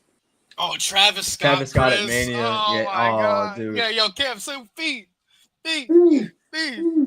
But I love the song. Hey, I hate the song now. I do have one though, and I guess this one kind of depends on like where you stand on this type of wrestling, but it's got to be that fucking spiked bat spot with John Moxley. That shit is, oh yeah, when you talking about Cope. Yeah, but that shit is not needed at all anywhere near wrestling. That's some GCW shit right there. Brother. That to me got to be number one, bro. One wrong pierce and you can be paralyzed.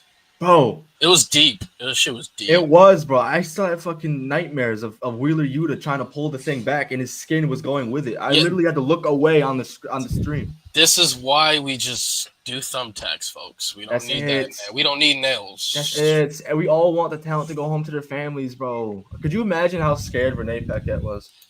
I wonder how Moxley's daughter feels about this. It's probably normal to her because she's around it. Yeah. It's probably normal. I don't know, bro. I guess, like I said, it all depends on how you view wrestling and how you like it, how you digest it. But to me, that shit was garbage. That shit's bush league to me. Oh my God, no! That's none of these are the worst moment. The Tiffany and Charlotte promo. Ew! Why do we think of that, bro? That's the worst. Yeah, that takes the K. Ain't that right? Oh Cam? my God! Tiffy, you're so squeaky. That is awful. That is awful. That is fucking awful. Yeah. And this is why the conversation. I'm bringing it up again. This is why the conversations with Becky and Charlotte got to fucking stop. They have to stop. Charlotte Flair in 2025. If you want to talk about least improved, there you go. Charlotte Flair is not any better than she was 2-3 years ago. Matt Thunder. Yeah, that's number one. Yeah, there's no moment worse than that. Yeah, that's number one. That's number fucking one. God. That's number fucking one. That's why Kaiser's in my DMs. We got match of the year. Oh shit, Cam, get in your bag, Cam. Get in your fucking bag. If you know me, you then you know what I'm gonna say. Me personally, I think I have two. I have the triple threat. Actually, no, three. Both triple threats at Mania. The Io, Bianca, and Rhea. I thought that match is one of the greatest women's matches of all time. And in the night one main event, Roman, Punk, and Seth. Storytelling of that was great. But if I have to choose an undisputed number one, it is Hangman versus Ospreay. Oh wow! All right. That match, bro. That fucking match. It's just something about the ending where Hangman hits the fucking clothesline and just pops to the crowd before fucking doing the buckshot. Oh man, it's like, bro, we finally got cowboy shit back. I love the attention to detail with Hangman using swerves. I think what's he called? Big pressure. Yep. And they've both done it back and forth. You know, I'm pretty sure Swerves used the Deadeye too.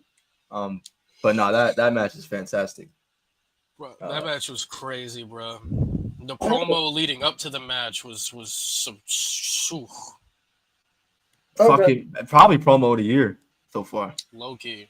Okay, all right, I got mine. I'm gonna do a top 10. These are my top 10 matches of the year. Fuck it. Motherfucker got a top 10, Chad. Fuck it. It's too hard to choose one. Cam's the grab guy here. Here we go.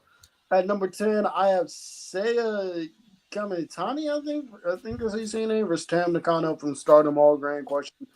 Fantastic fucking match. I think this was a retirement match for Tam for Nakano. Fantastic match. Stardom was in their bag this year. 9, Rollins and Punk inside of a steel cage on Monday Night Raw. Yep. So, by the way, I made this before Anarchy. This was made before Anarchy in the Arena and before Ospreay and Hangman. This was made before that. So, yeah. Number 8, I got Kevin Owens and Sami Zayn from the Elimination Chamber. Number 7, I have. That's a great one. Number 7, I got Ospreay and Takeshita from Dynamite Spring Breakthrough. Number 6, I got Ospreay and Fletcher from Revolution. 5, I have Kenny Omega and Takeshita from Revolution. 4, I have Mariah May and Tony Storm from Hollywood, the Hollywood Indie Revolution. 3, I have Goto versus Zack Sabre Jr. from New Beginning in Osaka. 2, I have Kenny Omega versus Gabe Kidd from Wrestle Dynasty. And then 1, this is where I will put. Other than for 1, we can just do a tie. It's Roman Punk and stuff, WrestleMania 41, and it's Hangman and Ospreay. You know what match I'm surprised you didn't have on there? Hangman and Ospreay versus Takeshita and Alexander. Banger for a TV match. Look at it. Look at his face. He's like, "Fuck." He's like, "Damn it." Shit. Lyra and Becky and Backlash was great. Facts. They was hooping, boy. They was getting to the paint. Oh wait, Cam, is the game on? Is the game on, Cam? I think 8:30, right? Fuck. So my match of the year, Cam mentioned one of them. I love this fucking match, bro. I gotta go Kevin Owens and Sami Zayn, unsanctioned from the Elimination Chamber, bro. I love the overall vibe of this match, bro. You know, you had the lights dimmed. You had two best friends who, I mean, let's be honest, over the years they've gone back and forth, being friends and hating each other. No matter the case, I've said in the past that, you know, I'm kind of over them having, you know, feuds and matches. But they're never gonna have a bad match together with the amount of trust that they have. I mean, shit. We saw facts that too. The TLC match with Cody and Kevin, facts. The fucking tag team match. Street Profits, DIY, Motor City. Yeah, that shit was on SmackDown too. Facts. But no, Kevin and Sammy. I don't know if a lot of people notice or think about this. That was actually Kevin Owens' last match, since he's been out. And he went into that match with all those neck problems, all those injuries, and he still did that shit. We saw, what did we see? A fisherman buster through a table. Yeah. Through a table. We saw fucking barbed wire steel chairs in WWE in 2025. One of those two requested it. I think it was Kevin because he took it. But that's the match I got, bro. That shit was fucking cinema. Bro, Sammy and Kevin is one of the greatest pro wrestling rivalries ever. Ever. Going to Steen and Generico and then going to NXT with Sammy and Owens, bro. It's one of the greatest rivalries I've ever seen. Truthfully to me, they only had one bad match, and that was Takeover Unstoppable. I thought that shit was mid as fuck. Really? But yeah, I ain't like Unstoppable. Okay. Other than that, I gotta watch that shit back. Banger. Were there any other bangers this year? I'm sorry, Matt Thunder. I'm sorry. If we go in any match from Stand and Deliver, I'm not doing Trick versus Oba versus Javon. I'm sorry. I'm going Hank and Tank versus Axiom or Fraxium. Hank and Tank versus Fraxium was match of the night, in my opinion. Fraxium fucking. Fraxium for debut of the year too. Facts. We didn't even Fraxium for debut of the year. They beat Damn, yeah, no, man. I mean, we could have done tag team of the year, but that shit it just would have went to Fraxium anyway. Yeah, easily Fraxio. Was there anything else that stood out from matches this year to y'all?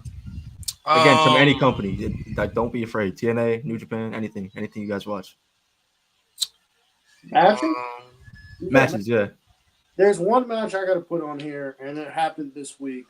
If you have not seen, this is on TMLO's YouTube channel. It's for tiered members, but it's on the YouTube channel. You need to watch Bandito and Master of the Rock. Ring of Honor World Title. Best Ring of Honor championship match in the year. Fantastic shit. Bandito is undoubtedly, I said this last night. Bandito is the best luchador in the world. Bandito is the best luchador in the fucking world. Yep. I agree. Is there any other match we're leaving off? I'm trying to think. Is there I feel any like there's other gonna match? be one that. Was there anything on aside from the night one main event for Mania? No. Nah. That shit was kind of mid, huh? I'll say the Royal Rumble match, the men's Royal Rumble match. Yeah. That was definitely one of the best. Bro, the tag team title match in the Rumble could have been, bro. The It 2 out could of have 3 been if falls. they just if they gave a fuck. How do you have fucking DIY and Motor City and 2 out of 3 falls? You don't give them time. That's unheard of. We got like bro. 8 minutes in a 2 out of 3 falls match. What the We fuck? should be talking about this. We should be glazing that match right now. I said that. I Can't. said, bro, that was gonna be match of the year. No, it wasn't. I did too. We left off TLC. Yeah, we did leave out to I believe Matt Thunder was the one that brought it up. Julia versus Jordan on NXT. It was cool. That was cool. TLC, Goto. Sorry, Goto and Shingo just had one not too long ago. Okada and Speedball. Oh, hell yeah. What you know about Okada versus Speedball, Cam? So, Okada Speedball was great. Chad Gable versus Vikingo from World Collide that we just got. That shit was incredible too. That's a good pull, FTR versus Paragon. 2 out of 3 falls. Oh yeah. See, now that's how you do 2 out of 3s. Yeah. And that was on Collision. Ospreay, Fletcher, yeah. Omega versus Speedball versus Ricochet. Yeah, that's really good. All right. For AEW, another banger that someone just reminded me of. Mercedes and Athena. That shit was great. Oh fuck. Oh my god. This is probably top 3 of the year. Tony Storm and Mariah May. The Hollywood Brawl. Yeah. That was Mariah May's send off, right? Yep.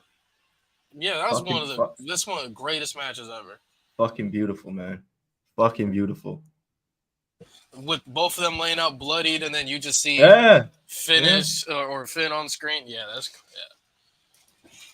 that right there is literal cinema. Good shit right there. As fuck.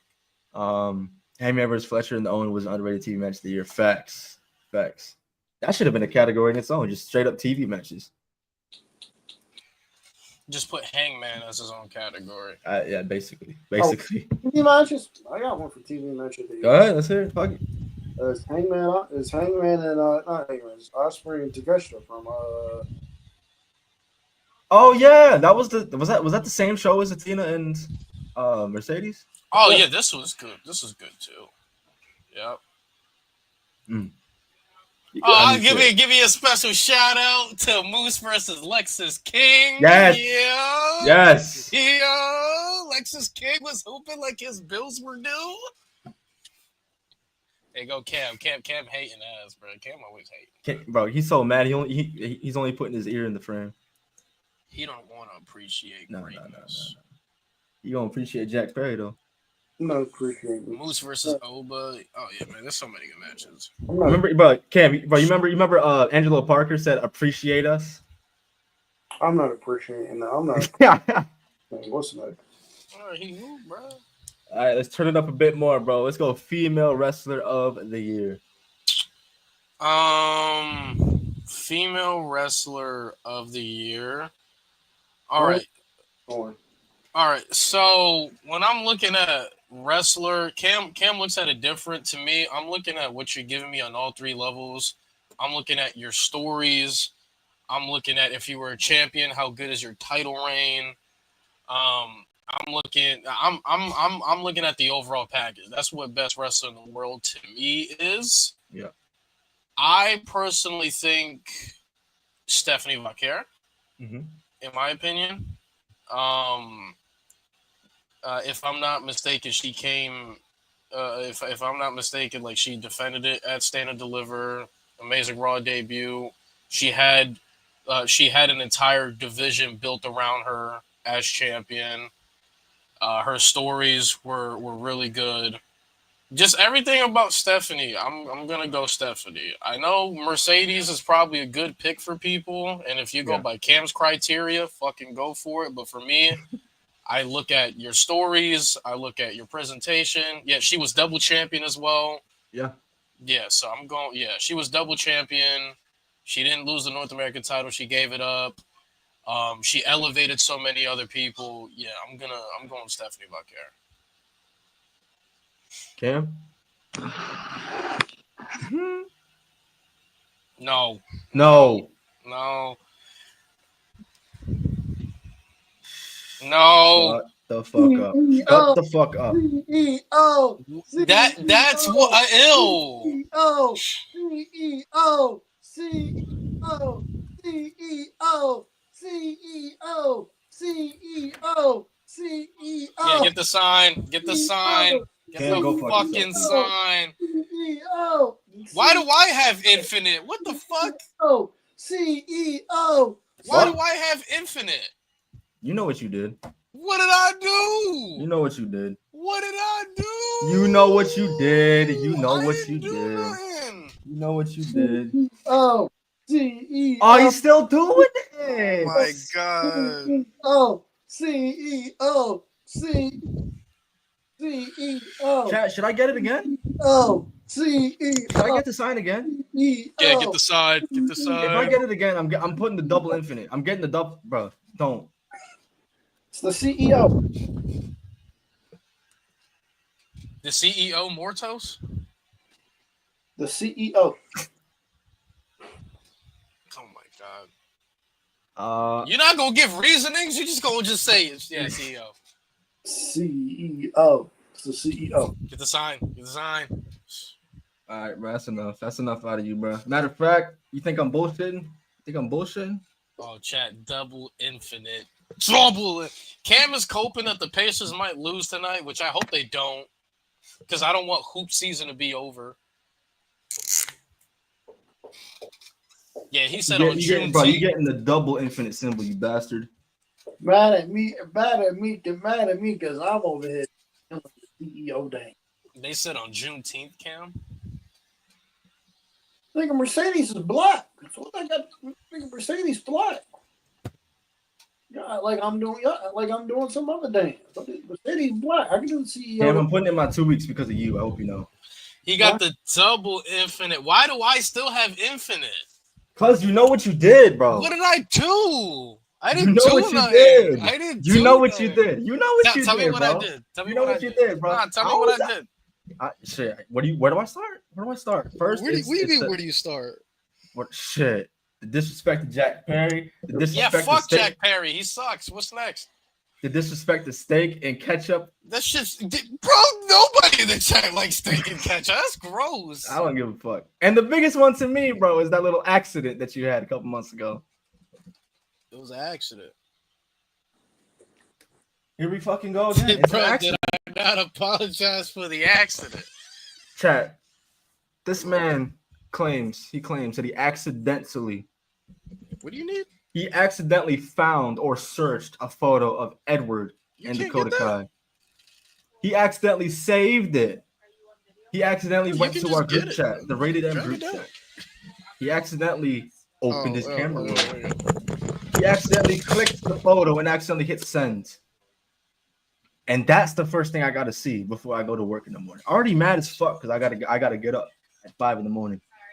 And then on my way out, but I'm literally about to walk out the door. I'm about to say, good morning, homies. Hope y'all have a great day. Stay blessed, stay up. And that's the shit I see. I deleted everything I was about to say. I said, fuck you, Lewis. But I didn't do nothing. Bro, I'm a nice guy. I was already hurting because of Edward's bitch ass. Then you gotta do that. It was an accident. Accident. It was an accident. I didn't accident. I didn't mean to send Edward eating Dakota Kai's face. See, Chad, this is where it can get fucking filthy because I know where this motherfucker lives. And I was gonna send it to a whole other group chat, and I accidentally sent it to the Rated M group chat. I said, "Oops, I'm sorry." Bro, can y'all tell him it was just an accident? Accident. Bro, it was an accident. Yes, accident. I don't want to. Bro, can you put triple infinite? He's been doing the dance. It's one thing if he does the dance. I just don't want to hear that stupid ass chant. That shit sucks. That song sucks. I don't understand how people find it funny or good. Yeah, I don't like the song either. That shit is ass. I prefer her old one when she actually showed up in New Japan. That shit was much better. Not great, but much better. Anyway, my women's wrestler of the year. I can't be the odd one out, but I'm going timeless Toni Storm, bro. I'm going timeless, bro. Timeless. Everything she touches turns to gold, almost like Roman Reigns back in. No. Copyright. You know AEW don't play with that shit. Yeah, bro. This is your company, bro. You better talk to Tony Khan. I know you're probably coping that Tyrese Halliburton might not be a champion in Big 25, but have some decency, man. Hey, we got Hangman. Have some decency, goddammit. But no. No, man. Every time I go to make a point. Anyway, Toni Storm, bro. To me, she's the best women's promo in the game. She's up. She can hang with the men too. Just the way her delivery, her style, the sexual innuendos, it works for her character. And the match, she was already one of the best wrestlers in the world before the whole timeless shit. Yeah. But her shit with Mariah May, her build with Mercedes has been okay, I guess. But the match at all is about to be fire, no matter who wins. So timeless Toni Storm. She I guess and Mercedes have been carrying the women's division. I don't like that bullshit they were doing for the last couple of weeks. Or I guess I'd say about a month or so ago, where they were having these fatal 4-way eliminator matches with the champion in it.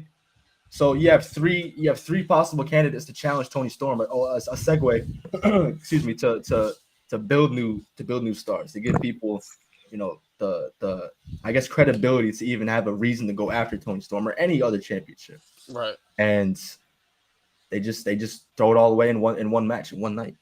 But I digress. Toni Storm is my women's wrestler of the year.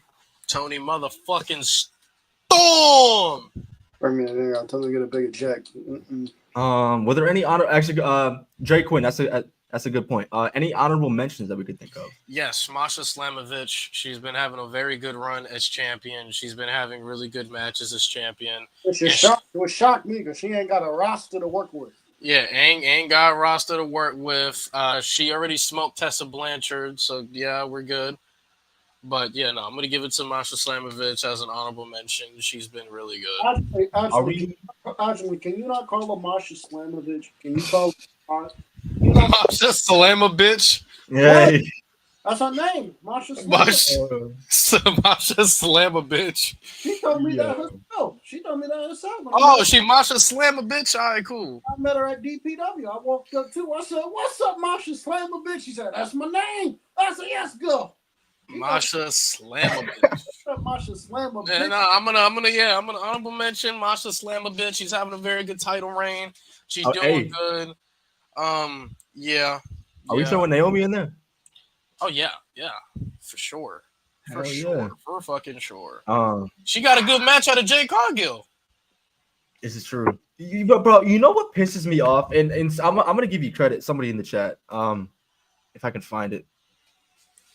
Matt Thunder, you just reminded me as well, but somebody else said it earlier. It might have been you, but Io Sky, bro, her women's championship run has been so fucking ass, bro. We should be talking about her as women's wrestler of the year right now. Because before she won the championship, she was hooping. No. Motherfuckers had her winning the Rumble back in January. She didn't, but she won the title. She won the title. She did. That proves you don't need the Rumble or the champ for that matter to win the title. It was a shocking title win. It was. It was even more shocking to me that she walked out of Mania with it. Yeah. Bianca and Rhea. As Cam would say, belt to ass, right, Cam? Oh yeah, Bianca. Oh yeah. Belt to ass. He said Io put her foot up their ass. Right. Yeah, that's what she did do that. That's what she did. She did do that. She stuck her foot. She stuck one foot up Bianca's ass. She stuck the other foot up Rhea's ass. And WWE said, okay. And WWE said, okay. We can't have Io Sky putting belt the ass on our top females in the company. So we got to take her on television. All because she didn't want her job of putting belt the ass.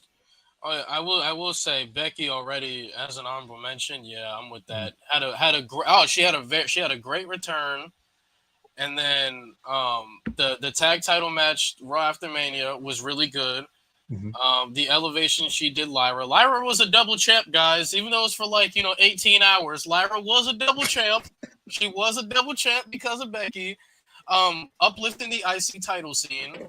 Like I said, elevating Lyra. And then not only that, this is the best Bayley has looked since her EO feud. Because after the EO feud, Bayley was like, meh. But now, everybody's invested in Bayley again. Yeah. So, yeah. Becky, since coming back at Mania, has been... And on top of that, 3 bangers. She gave it 3 bangers. The women's tag title match after Raw after Mania, the Backlash match against Lyra, and the Money in the Bank match against Lyra. Already 3 bangers. Let's see what else we got here. We got... this is a Liv Morgan. Liv Morgan. I don't hate that at all. I would throw it in there. I don't hate it. Absolutely. I don't hate it. Dude, you're stupid, bro. You said EO dance is better than Sasha. Cope, Cam. Yeah, do it, Cam. Come on, bro. No.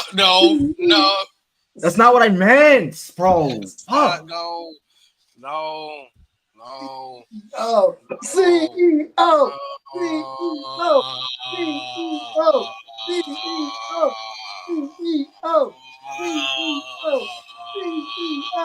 Bruh, I'm about to pull a Triple H and invade this man's home, bro.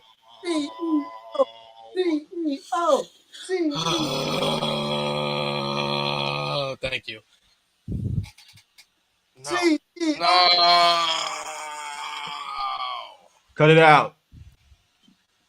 Cut it the fuck out. You better hurry up before I throw your PS4 out the window. Yeah, make some room for that PS5. Yeah. We gotta get Cam on the PS5. Facts. And you gotta start streaming, bro. Yeah, get on that stream. Cam. Where's the capture card, Cam? What's the capture card? You didn't buy the capture card? Not yet. I gotta buy. What? You told us 2 weeks ago that it's on the way. You lying bitch. I did. Oh, I forgot. You was a lying sack of shit. You was a lying sack of shit. That's what you are. You're a liar. You're a liar. Mark really decided to go sign with the Timberwolves. Fuck. Okay. Who did? Oh, in your franchise? Yeah. Are you playing 2K? Yeah. That's you fine. Elite GMing? Elite GMing on episode 83. I love it. Brooklyn. I've been doing Elite GMing for the past 7 years. Okay. I don't even have money for Derek White. Oh, wait a minute. Lewis, have you picked up the MLB sticks again? Oh, no, not for a little bit, but I am going to get back, though. I will get back while having a great time. I need the show 25. That shit, it's fun. It's fun. Bro, I love the show, bro. That shit is so fun. Diamond Dynasty, bro, it's lit. Anybody in the chat that be on that shit, you can get. I hand out free smoke on a daily, bro. That's the one game, bro. I can take a mad time off, and I'll still belt ass. Are we going to see MLB content on the Twitch? It should. If that's what y'all want to see, like that, like if you want to see like a diversion from the story driven shit, yeah. Oh, Cam, you want to try to do Elite GMing? Take your ass to MLB The Show. I promise you won't be able to trade nobody. It's tough, bro. No, you really gotta. They make that shit impossible. Like there's prospects, there's trade interest level. Like you really gotta know what the fuck you're doing, all while trying to remain within the budget. Because if you go over the budget, you won't be able to trade for shit unless you release people. And even sometimes with certain people's contracts, you might still have to pay that contract even if you cut them. Bro, Elite GMing over there. Because baseball contracts are guaranteed. It's not like football. Oh, I am gonna say for returns underrated, the Inspiration, Cassie Lee and Jesse McKay. Hell yeah. I heard about it. I actually haven't gone out of my way to see it. Bro, that theme is lit. Harley Cameron vocals go stupid. She had BRS push. It'd be like I forgot how the rest of the song is a banger. I'll be jamming to it when it come on. I'll be like, Hell yeah, bro. That intro, bro, Harley Cameron shit. Fire. Yeah, feel the wrath. Inspiration, man. Oh man. They would thrive with them tag titles in WWE, bro. All right, are we ready to move on to our final category of the night, which is obviously male wrestler of the year? To me, I think it's comfortable.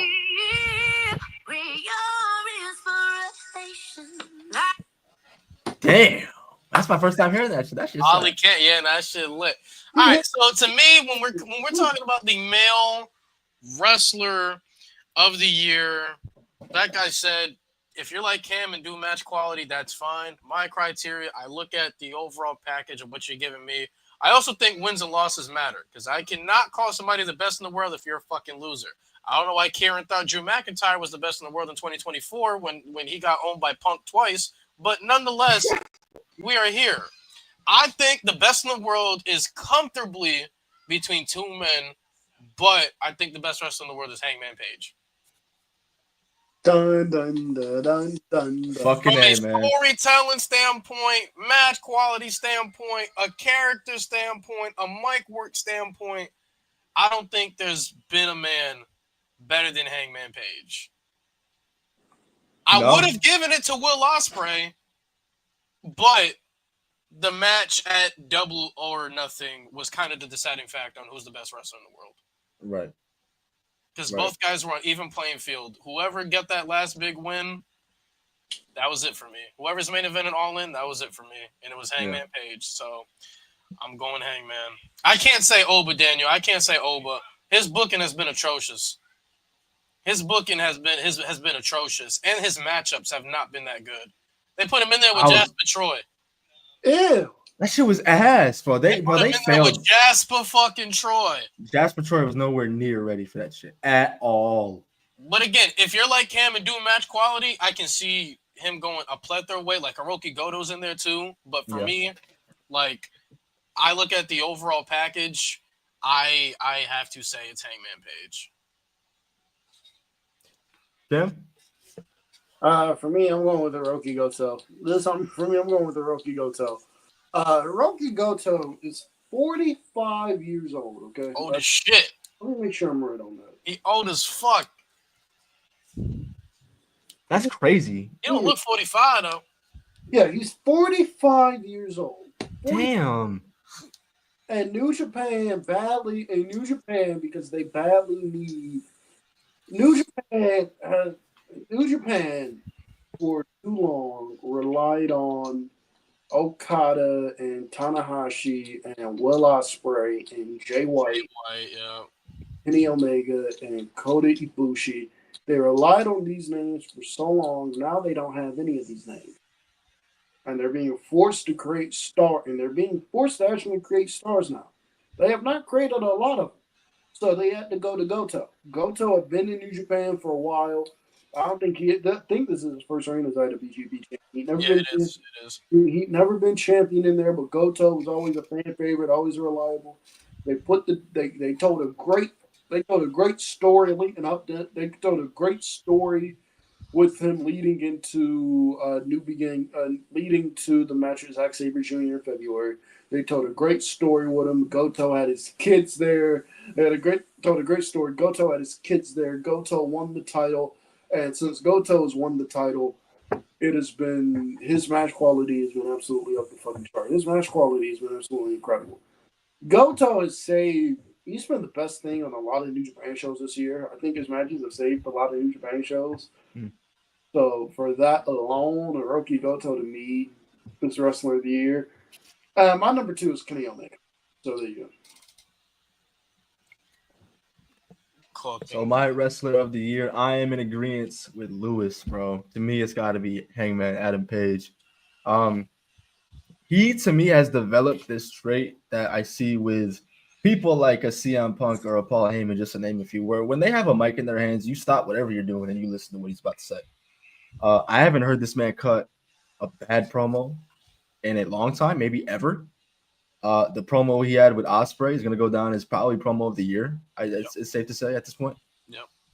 Coming off the feud with Swerve, I guess they're still technically in it, but once they kind of like fully got like diverted away from it, Heyman kind of felt like I say he picked up again. It started to pick up again when he retired Christopher Daniels, and he seemed to regret his actions and just the character development since the All Out match with Swerve, winning the Owen, beating Ospreay, going on to All In. Whether he wins is another story, but Hangman Page there's a reason why he's considered to be the face of AEW, and they make that known on AEW television weekly. That's a better point. I'll say it again. He is AEW. He's the modern day Sting. He's the modern day for AEW. Absolutely. Like he's one of those guys. Like if you're looking for, you're not gonna get it again, believe me. But if you're looking for that, that OG AEW feeling, Hangman Page is that guy that's gonna give it to you. Speaking of OG AEW feeling, while we here, yeah. If he win, he got to win the title at All In. If you don't win the title at All In, I'll take back what I said. If Hangman wins the title at All In, I think this year's better than 2021, low-key. I'm not going to hold you. He got to win the title at All In, though. If you don't win the title at All In, then just ignore this. But if he win the title at All In, I think you can make the argument that this year is better than 2020. Is better than 2021. I don't know. 2021 was that was a fever dream, dude. Yeah. I don't know if I could do that. I would love to. Okay. If Heyman beats Mox, I will listen. I will listen to Cam because I know he knows what he's talking about. I'll hear I know he knows what he's talking about when it comes to AEW. So I'll hear him out respectfully. He got to beat Mox. He's got to beat Mox. If he don't beat Mox, no, like he actually does have to. If he don't beat Moxley, then just ignore everything. But if he does, then yeah. Any honorable mentions for male wrestler of the year? Steve Maclin. Steve Maclin has been fucking Hooper. Steve Maclin has been the best. I still think he's been the best champion in the world. I got Hiroki Goto number 2, but I do think Steve Maclin has been number 2 right now.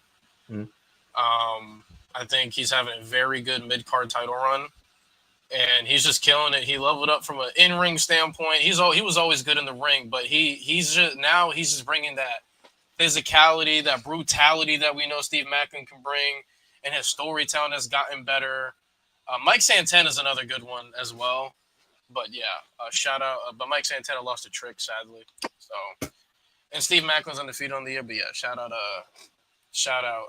Steve Maclin. I'm a big TNA guy.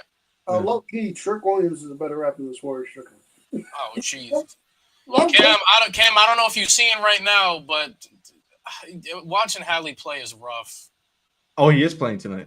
He already missed like 3 shots. What's the score? 10-2. Oh, take him out the game. You just take him out. Damn.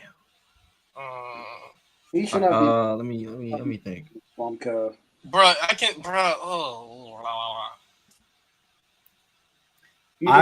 I'll throw Seth Rollins in there. I throw Seth Rollins in there for sure. I definitely give Seth Rollins a shout. Another guy I want to give a shout, Ethan Page. Oh, hell yeah. Bro, hell yeah. Ethan Page has dead ass been hooping. I love the finisher change. I like that he got the twist of fate. I do like that.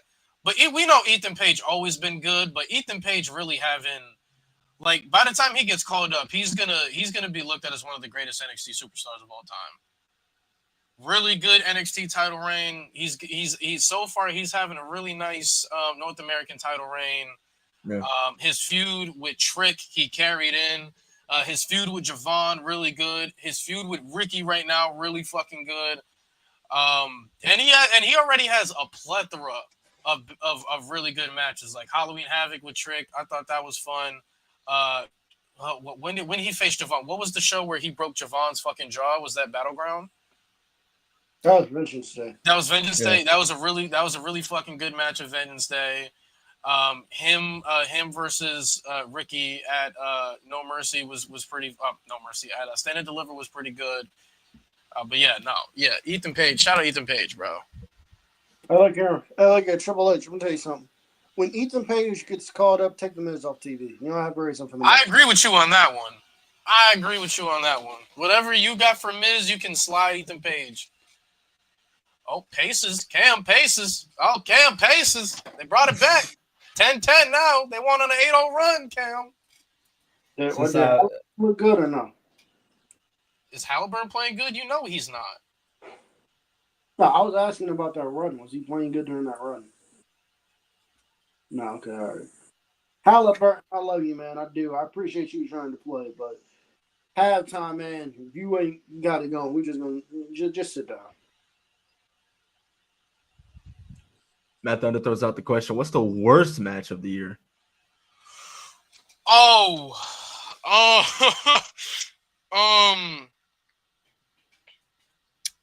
So how do we define worst match of the year? Because expectations, bro, like I would say build and then in ring. AJ Styles and Logan Paul and Jey Uso, and Evil and David Finlay. I gotta catch your smoke too. That match was fucking terrible. Damn, Cam had bullets. Cam had bullets in the chamber. New Japan, why do y'all keep pushing Evil? And they said Cena versus Cody, Cal. Yeah, that's pretty unanimous. Charlotte and Tiffany. I wouldn't say it's the worst. I didn't like it. Match was cool, but yeah, I feel like it was underwhelming for a fact. That's why I say the shit I do about Charlotte Flair. Build was bad. Very bad. Hey Cam, y'all hitting right now. Y'all hitting. I'm really trying to think. What is this? Like a dog shit match? Oh, Cope versus Mox, bro. Cope. No, Cope and Mox and Swatter versus Mox. Both yeah. Oh yeah, Oh, good pull, African, bro. Good pull, bro. Is trash. New Day versus War Raiders at 41. This shit bored me to tears, bro. There's no reason why this match because went we've seen them have really good matches in the past. That's absolutely. What annoys me. Absolutely. Nothing annoys me more than seeing two people or two teams faced off in the past have had good matches end up having a bad match. What did you do? Jericho and Dax from Collision. I think I remember that one vividly. That match was awful. That match was terrible too. Oh, brother. Oh, brother. Oh my God. Trick versus Joe Hendry. That was fucking terrible. That shit was god awful. Cam, is that what the kids say nowadays? God awful. That shit was awful. I haven't seen this match, so you guys can cook on this. Zia ever Shota was shit was mid as fuck. Shota Umino. I'm really trying not to call you shitter Umino. Damn, bro. I told you in the Discord last week. I thought Shota was alright. But that's coming from someone that's never seen his work, though. Oh shit, Cam. Y'all just hitting threes. I don't know. 3 after 3 after 3. I'm really trying not to call you shitter Umino. I'm really trying not to call you out your name, but Shota, you done disappointed the hell out of me this year, nigga. Claudio versus Jeff Jarrett, Cam. It's so many Jeff Jarrett. Oh, that was terrible. Hold on. We don't get to. I know Jeff Jarrett in here for a couple. We don't get. Nah. We don't get to the bottom of this. I know Jeff Jarrett in here for a couple. Hold on. Jeff Jarrett. Let me pull up. Cam, TJ McConnell's doing it again. He's doing the thing. He's stealing passes again, Cam. Pull up cage matches. I can't look that up. What about feud of the year? Just Claudio off the rip. Jeff Jarrett was awful. Adam Lumberjack, Jeff Jarrett and Arya Davari. That sounds awful. Ew, bro. Wait, that was okay. You know what's crazy? Jeff Jarrett, for the most part, isn't bad in tag matches. Oh God, this match sounds awful. This is some AAA. It's fucking Jeff Jarrett and Sam Adonis and Laredo Kid and Pagano versus Laredo Kid and Pagano versus Cortazzo and Sons. That sounds awful. Ugh. Feud of the year: Seth versus Punk.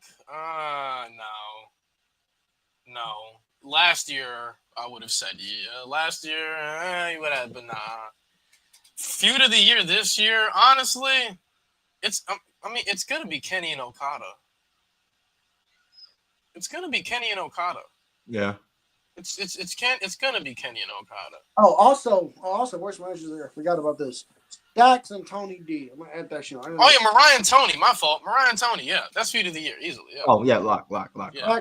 Tony D. You gotta put that shit down. Yeah. Get Stacks and Tony D. You gotta catch some flack for worst match of the year. That match is terrible. Stacks.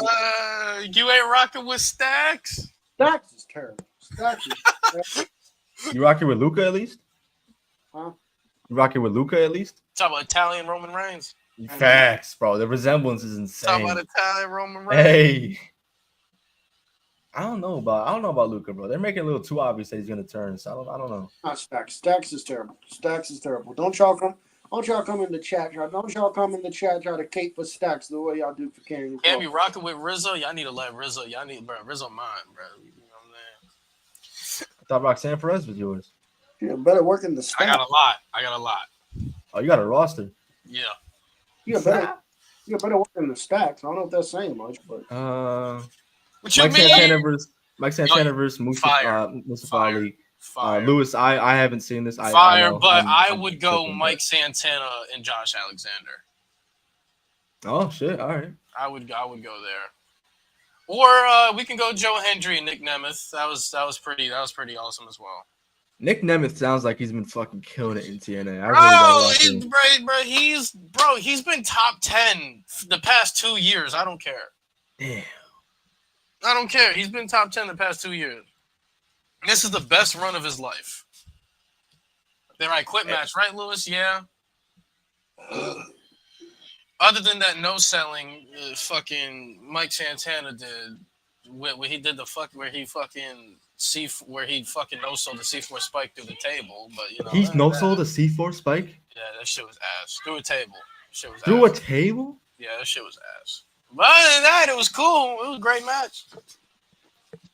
Fuck it. He made Josh Alexander quit. He took a sock full of balls, like balls you play in pool. Yeah. He fucking just smacked him on his stomach over and over again.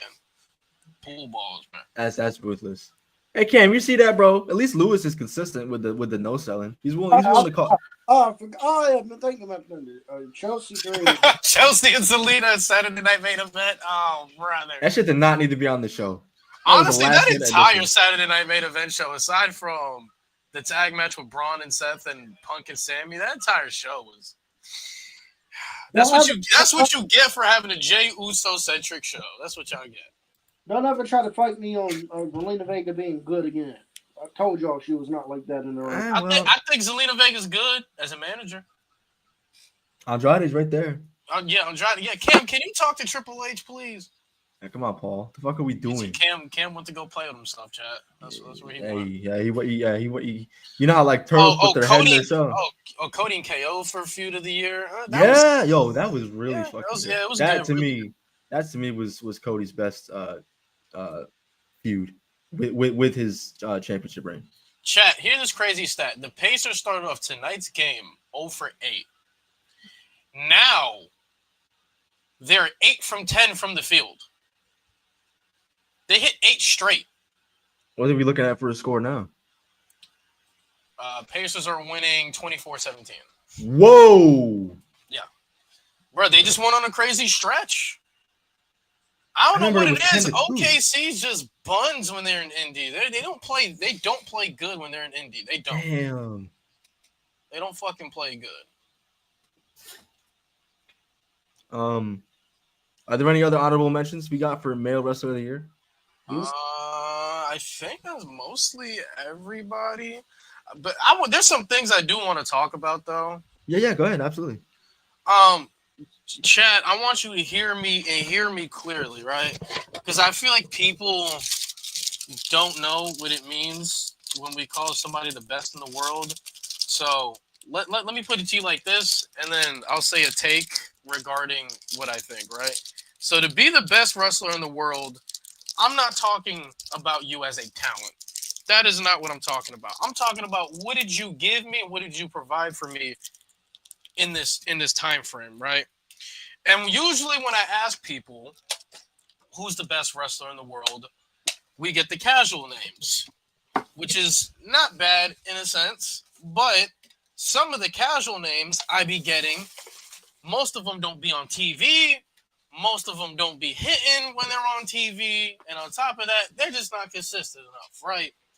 So what I would like everybody to do going forward is when we're talking about the best in the world, do it year by year and don't look at people as a talent. Because we look at people as a talent in general, that's a different story. But when we're talking about who's the best wrestler of the year, we got to take into account what you did in 2025. With that being said, a motherfucker like Roman Reigns has never had the claim to be the best wrestler in the world since he's lost that fucking championship. It's the God honest truth. And I know a lot of people want to consistently put Roman in these conversations of him being the best in the world, and I get that because we know what Roman can be. We know what Roman has given us. But since he's lost that championship, that brother has not been top 10. That nigga's been lazy. That brother has not been top 10. He has not been a top 10 wrestler in the world. And people are like, well, who's better than him? It's not about who's better than him. Because we know Roman Reigns as a talent is better than a lot of people. For sure. But we can't always we have to go by what you've been able to produce and provide. Right? Roman Reigns, since he's lost that championship, has given us one classic. And on top of that, the one classic he was in, the story was primarily carried off the backs of Seth Rollins and CM Punk. He's giving one classic and a whole lot of mid. He's giving and a whole lot of mid. So again, when we're talking about the best in the world, you got to be able to produce for me. We got to be able to say, in this year, this is what you have given us that justifies this claim. So going forward, let's all recognize that when we say the best in the world, we got to talk about what you're doing right now instead of what we know you can be. Hangman Page is the best in the world because not only of his talent, obviously, but what he's been able to provide. Y'all know me. I think Gunther is the best in the world if I'm just talking about overall talent. But in 2025, he hasn't had that claim. It is the truth. Gunther hasn't been able to produce as much as his talent is, and that's okay. Well, to be fair to him, he's been they had him against Jey Uso for like for like half his main roster career. But yeah, no. So going forward, chat. When we talk about best in the world, let's look at what they're giving us this year, not who they can be. Because Roman ain't been shit since he lost the championship. We just got to be honest. You know what I can't stand, bro? How naive people can be. Like for example, if someone wanted to say Roman Reigns is better or is the best in the world in 2025 over Hangman Page because they don't watch AEW. They don't watch, so they're not willing to give Adam Page that credit. WWE is all they know. So really, how much are you going off of? Now, also, like I said, I look at what you've been able to produce, right? Like I saw the clip on No Name, and the only person I agreed with was Nate. Malik brought up Cody, in which I agree from a talent and trait standpoint, Cody's in the conversation. But in 2025, Cody does not have the case to be the best wrestler in the world. No. He does not have case to be the best wrestler in the world. G-Baby and I believe his name was North South Wrestling, I guess. They both said Gunther, I'm with you guys from what he can be. Undoubtedly, the ceiling is best wrestler in the world. Locked. But in 2025, Gunther hasn't been that. He hasn't been the best wrestler in the world. You know who has? Hangman, Kenny, Swerve. Those guys been the best. Hiroki Goto, Steve Macklin. These are guys that have been producing at a super elite, efficient level. Do you think that has anything to do with this, TKO era that we've kind of grown into, like with all the ads and shit, and we're not seeing Graps taken as seriously? Yes and no. I mean, WWE has always been this way. They've always been a story-based company. Like, I think CM Punk and Seth Rollins are the only two guys in WWE that have a claim at being the best right now. Yeah, that was my next question. Yeah, because of their quality and what they've been able to give us, matches, all that shit. What did you say? Malik really said because SmackDown missed him. Well, if anybody knows, Malik doesn't know how to be logical. So in certain discussions, but yeah, no, best in the world, especially when we're talking about this. Like when you ask me who was the best this year, rather than who I just think in general the best in the world is, two different things. Who do I think is the best in the world? I'm still gonna say Gunther. Who was the best this year? Who gave me the best quality in 2025? Roman, Cody, like those guys are not in the conversation. Because if you're gonna justify Cody being the best in Big 25, tell me what he did. Heel turn with Cena. All right, cool, whatever. The match with Cena, the build-up with Cena, garbage. Then he took a break, right? Great return, cool. Had a cool match at Money in the Bank. Cool tag match at Money in the Bank, cool. The Fatal 4-Way was all right. Now he's about to face Jey Uso, which we know that shit about to be carried by crowd reactions like insane. So, yeah, lost to John Cena. Like I said, Cody ain't got no claim to be the best in the world. But Roman Reigns especially, he will never get back to that status. No, bro. Has he? I don't think he's been on TV since Mania. He hasn't been here consistently, and on top of that, he wasn't even there leading up to the match. Bro, even as a talent, he hasn't been able to produce since he lost that championship. But he had a classic at Mania. That was primarily carried on the back of Seth Rollins and CM Punk. Roman Reigns showed up at the finish line.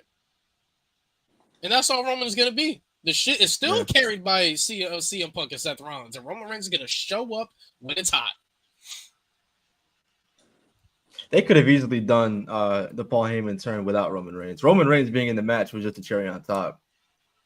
But nah, I'm not listening to Roman Reigns best in the world narratives in 2025. How do you feel, Cam? About Roman Reigns? Yeah. No, he's one of the best in the world. Roman Reigns, I was up before I said it. Roman Reigns has not been the best in the world. So last time I think he legit had an argument was in 2023. Outside of that, I don't think he's been the best in the world. Roman has been lazy since he lost that Universal title. He's been lazy. The product the work he's been producing has been a whole lot of mid since he dropped that title. I've said before and I'll say it again. I think he's been incredibly lazy. I think he's been incredibly lazy with just his segments, his matches. It's literally the same shit over and over. And I can't knock him for it because it's working for him. It's over. But yeah, it's been the same shit. All right, Pacers up by 3. End of the first. Damn, all right, Cam. Y'all might have a chance, bro. Well, like I said, man, we gotta stop holding on to people's peaks. Yeah. Like Roman was the best in the world, arguably in 22 and 23. Arguably. Well, 22, I give it stamped. He was 23. I give it to Gunther. 23, I think Gunther had that in a chokehold. 21, I give it to Kenny. But we know what Roman can be as a talent and what he's been able to produce, but I feel like people use that way too much. Yeah. And be like, yeah, but we know what Roman can be. Yeah, they don't matter. You got to be able to give me results. Exactly. Roman ain't been consistently been giving me amazing results since he lost the damn chip. But that's how I feel about that. Also, another thing that I feel that I want to touch upon. What's up? Lewis, you gonna bring up your take on Swerve that you had? What take did I have on Swerve? Which one? What? Oh, yeah, I'm about to say as an overall talent, I said the same shit. Yeah, as an overall talent, what's holding everybody back from calling Swerve the best wrestler in the world as an overall talent? As an overall talent, he absolutely has a case. I would not argue that at all. Like, what's holding back him, Hangman, aside from WWE presentation? What holds them back from being the definitive best wrestler in the world? He's got the character, he's got the music, he's got the promo ability. He's one of the best in-ring performers in the world. He's one of the best in-ring performers of all time. Facts. Of all fucking time. And I genuinely don't think the dude has had a dog shit feud. I really don't. Nah. It's just something like a genuineness that comes off when Swerve speaks. Like he sounds like he could actually fuck you up no matter how big or small you are. type shit. Fucking. Another thing that I want to bring up, and it has a problem with WWE, is do you guys remember when somebody would face a champion and then they would beat the champion and the champion is justified a rematch because the champion defended the title a couple times, and then the new champion beats the former champion, and that was it? Yeah. That was it? Yeah. That was it? The new champion defended the belt in the rematch clause. Now he can move on to something else. Mm-hmm. WWE has an issue of having people become champions and still be stuck on the former champion despite having multiple title defenses against that former champion. Like Zelina's Vegas title reign. Nice little spark. Cool. Match at Saturday Night Main Event sucked, but she beat Chelsea Green. You thought, okay, we get something new. No, we're still stuck on Chelsea Green the next 2 months, despite Chelsea losing her rematch. Yeah. Why are we still doing that? At least with Becky, it was, all right, I lost, but I'll never challenge you again if you put that title on the line, though. Right. And if I lose. At least there was a super end-all, be-all. WWE has a clear thing of giving people opportunity after opportunity after opportunity when they lose the belt. Nia Jax. Oh, my God. Like, why are we still here? Tiffany, not exactly. Like, why the fuck are we still here? As much as I love DIY, how much the Street Profits got to put belt to ass for y'all to get to the back of the line for a little bit? God damn. Not just DIY. Motor City. How many times y'all got to get belt to ass by every tag team champion for you to get to the back of the fucking line? God damn. Speaking of Motor City, I low-key think they made a mistake in choosing WWE. I mean, it's hard to argue that point. It's hard to argue. It's hard to argue that point. I mean, shit. I mean, I expected better. It's not entirely their fault. Here's another one. How many times you got to get belt to ass for you to get the fuck to the back of the line? God damn. Fuck. So many fucking people. Rhea Ripley needs to change the scenery in the worst way.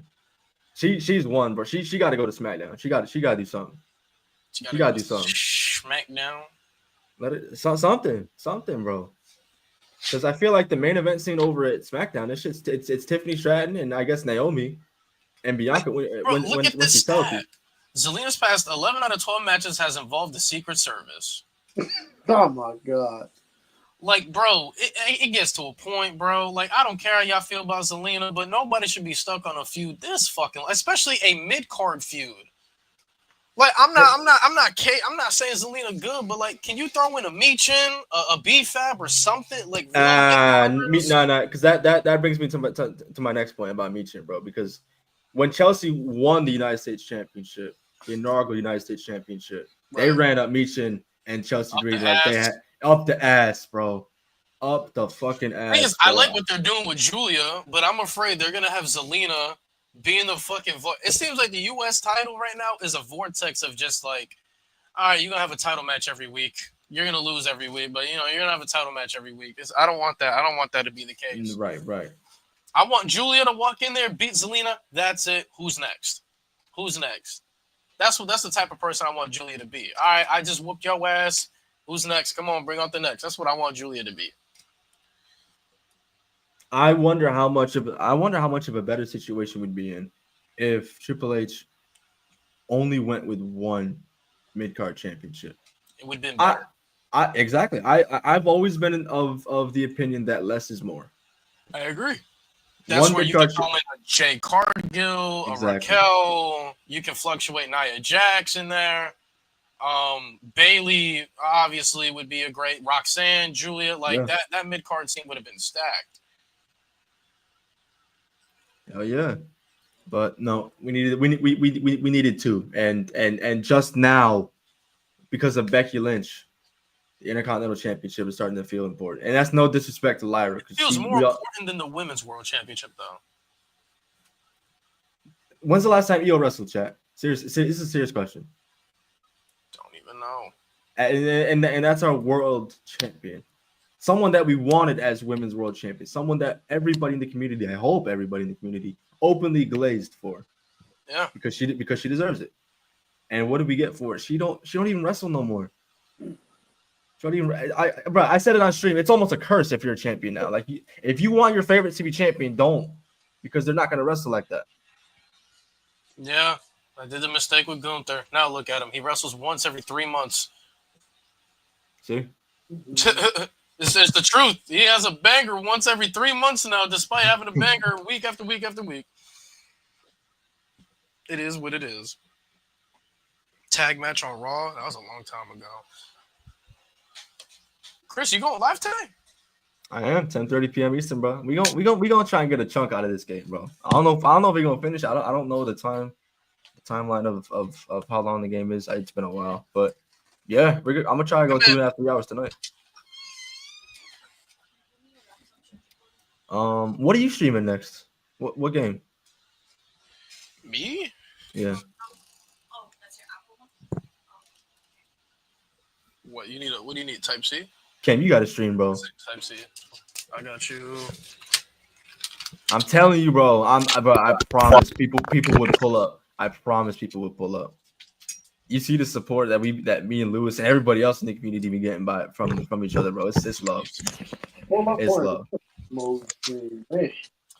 For me, what am I streaming? Shit, I don't fucking know. Right now, with the help of K-Rob, he helped me, but I do have actually, yeah, this is a good idea to do an announcement here. Yeah. So going forward, chat, we will be not retiring the odded Wii.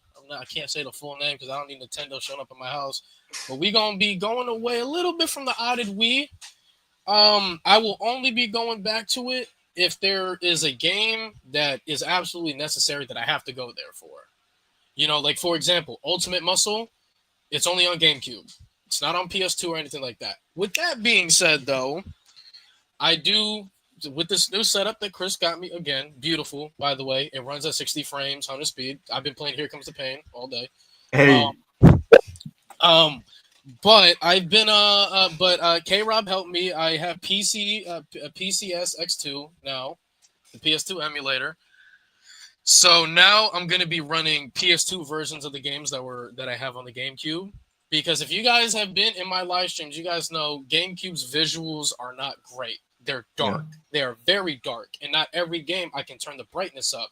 Incredibles, there was levels where I was stuck on it for over an hour because there was certain parts I couldn't see. There's certain parts I couldn't fucking see. So PS2 versions, they're better, they're brighter, and since I have this, I can turn up shit as much as I want. So going forward, we will be playing PS2 versions of games. That's the great thing we're going forward with. We're playing PS2 versions of the games. We're gonna be doing good on that. And yeah, this will be the first and only weekend where I won't have a webcam. You will hear my voice. I will have my audio, but I won't have a cam because it didn't come in with a built-in webcam like my MacBook does. But yeah, so going forward, PS2 versions of games, we will have that. Which PS2 it brings a wide variety for me. And we will only go to the Wii or GameCube if there's a game that's not on the PS2, like Generator Rex. I would have to go back on the Wii for, but if I can find it for the PS2, we'll be playing PS2 versions going forward, chat. There it is. I can't fucking wait for that. I'm gonna drop the Discord link in the chat just in case there's anybody who's not in it. If you want to go in and promote your own YouTube, Twitch, whatever you be streaming on, or whatever content you be making TikTok, bro, you go in there, promote it there, or chop it up with the homies. It's all a family in there, bro. It's all a family in there. As for the Graps portion of our pod, that's all I got. You guys got anything else to add before we get out of here? Cam, do you have anything to add? No. Khris, are you gonna try to beat the game today, or are you gonna try to get? I'm gonna try. You gonna try? I'm gonna look where we are at like hour 3. All right. And if I feel like we're getting to the end, we're gonna do it because I don't got work tomorrow. I'm chilling. But yeah, chat. After this 25 game challenge that K Rob and I are doing, we already talked this morning another challenge that we already got planned. Another challenge, another one, and that one should be a little more difficult, a little more. Okay. We're gonna have to wait to find out. Yeah, I'm gonna make y'all wait a little bit. All right. I'm gonna make y'all sweat it. I like that anticipation, bro. I like that anticipation. Yeah, I introduced K Rob to something, and yeah, so we'll be all right. We'll be all right. We good. It's a very Uber specific challenge. That's how much I'll let y'all. That's how much I'll. All right. All right. I'm excited now. Shit. It's a happy 23-year anniversary to TNA. Hey, oh shit, I didn't know that. So damn. So that was 2002. They go, why Cam look sad? Cam, y'all up. No, it's not. What's the score? 34-33. Okay, it's close. Okay. But yeah, no, that's all I got, bro. Y'all good? Yeah. All right, chat. Appreciate y'all rocking with you boys. I know Mo wasn't. I know the draw of the pod wasn't here, but we held it down for the homie. Again, please keep him in your thoughts, bro. You know, you never know what someone's going through off the camera, so rough time.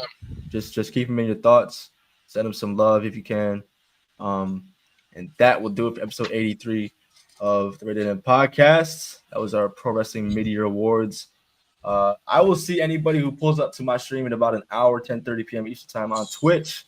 Yes, sir. I'll see y'all then. If not, I'll see y'all tomorrow. Friday Night SmackDown watch along. Yes, sir. Follow Lewis at Lewis Knows Tunes, bro. Yes, everywhere. Sir. Everywhere. Not hard to find. Everywhere. And most importantly, Chris. Bring back bullying. Bang.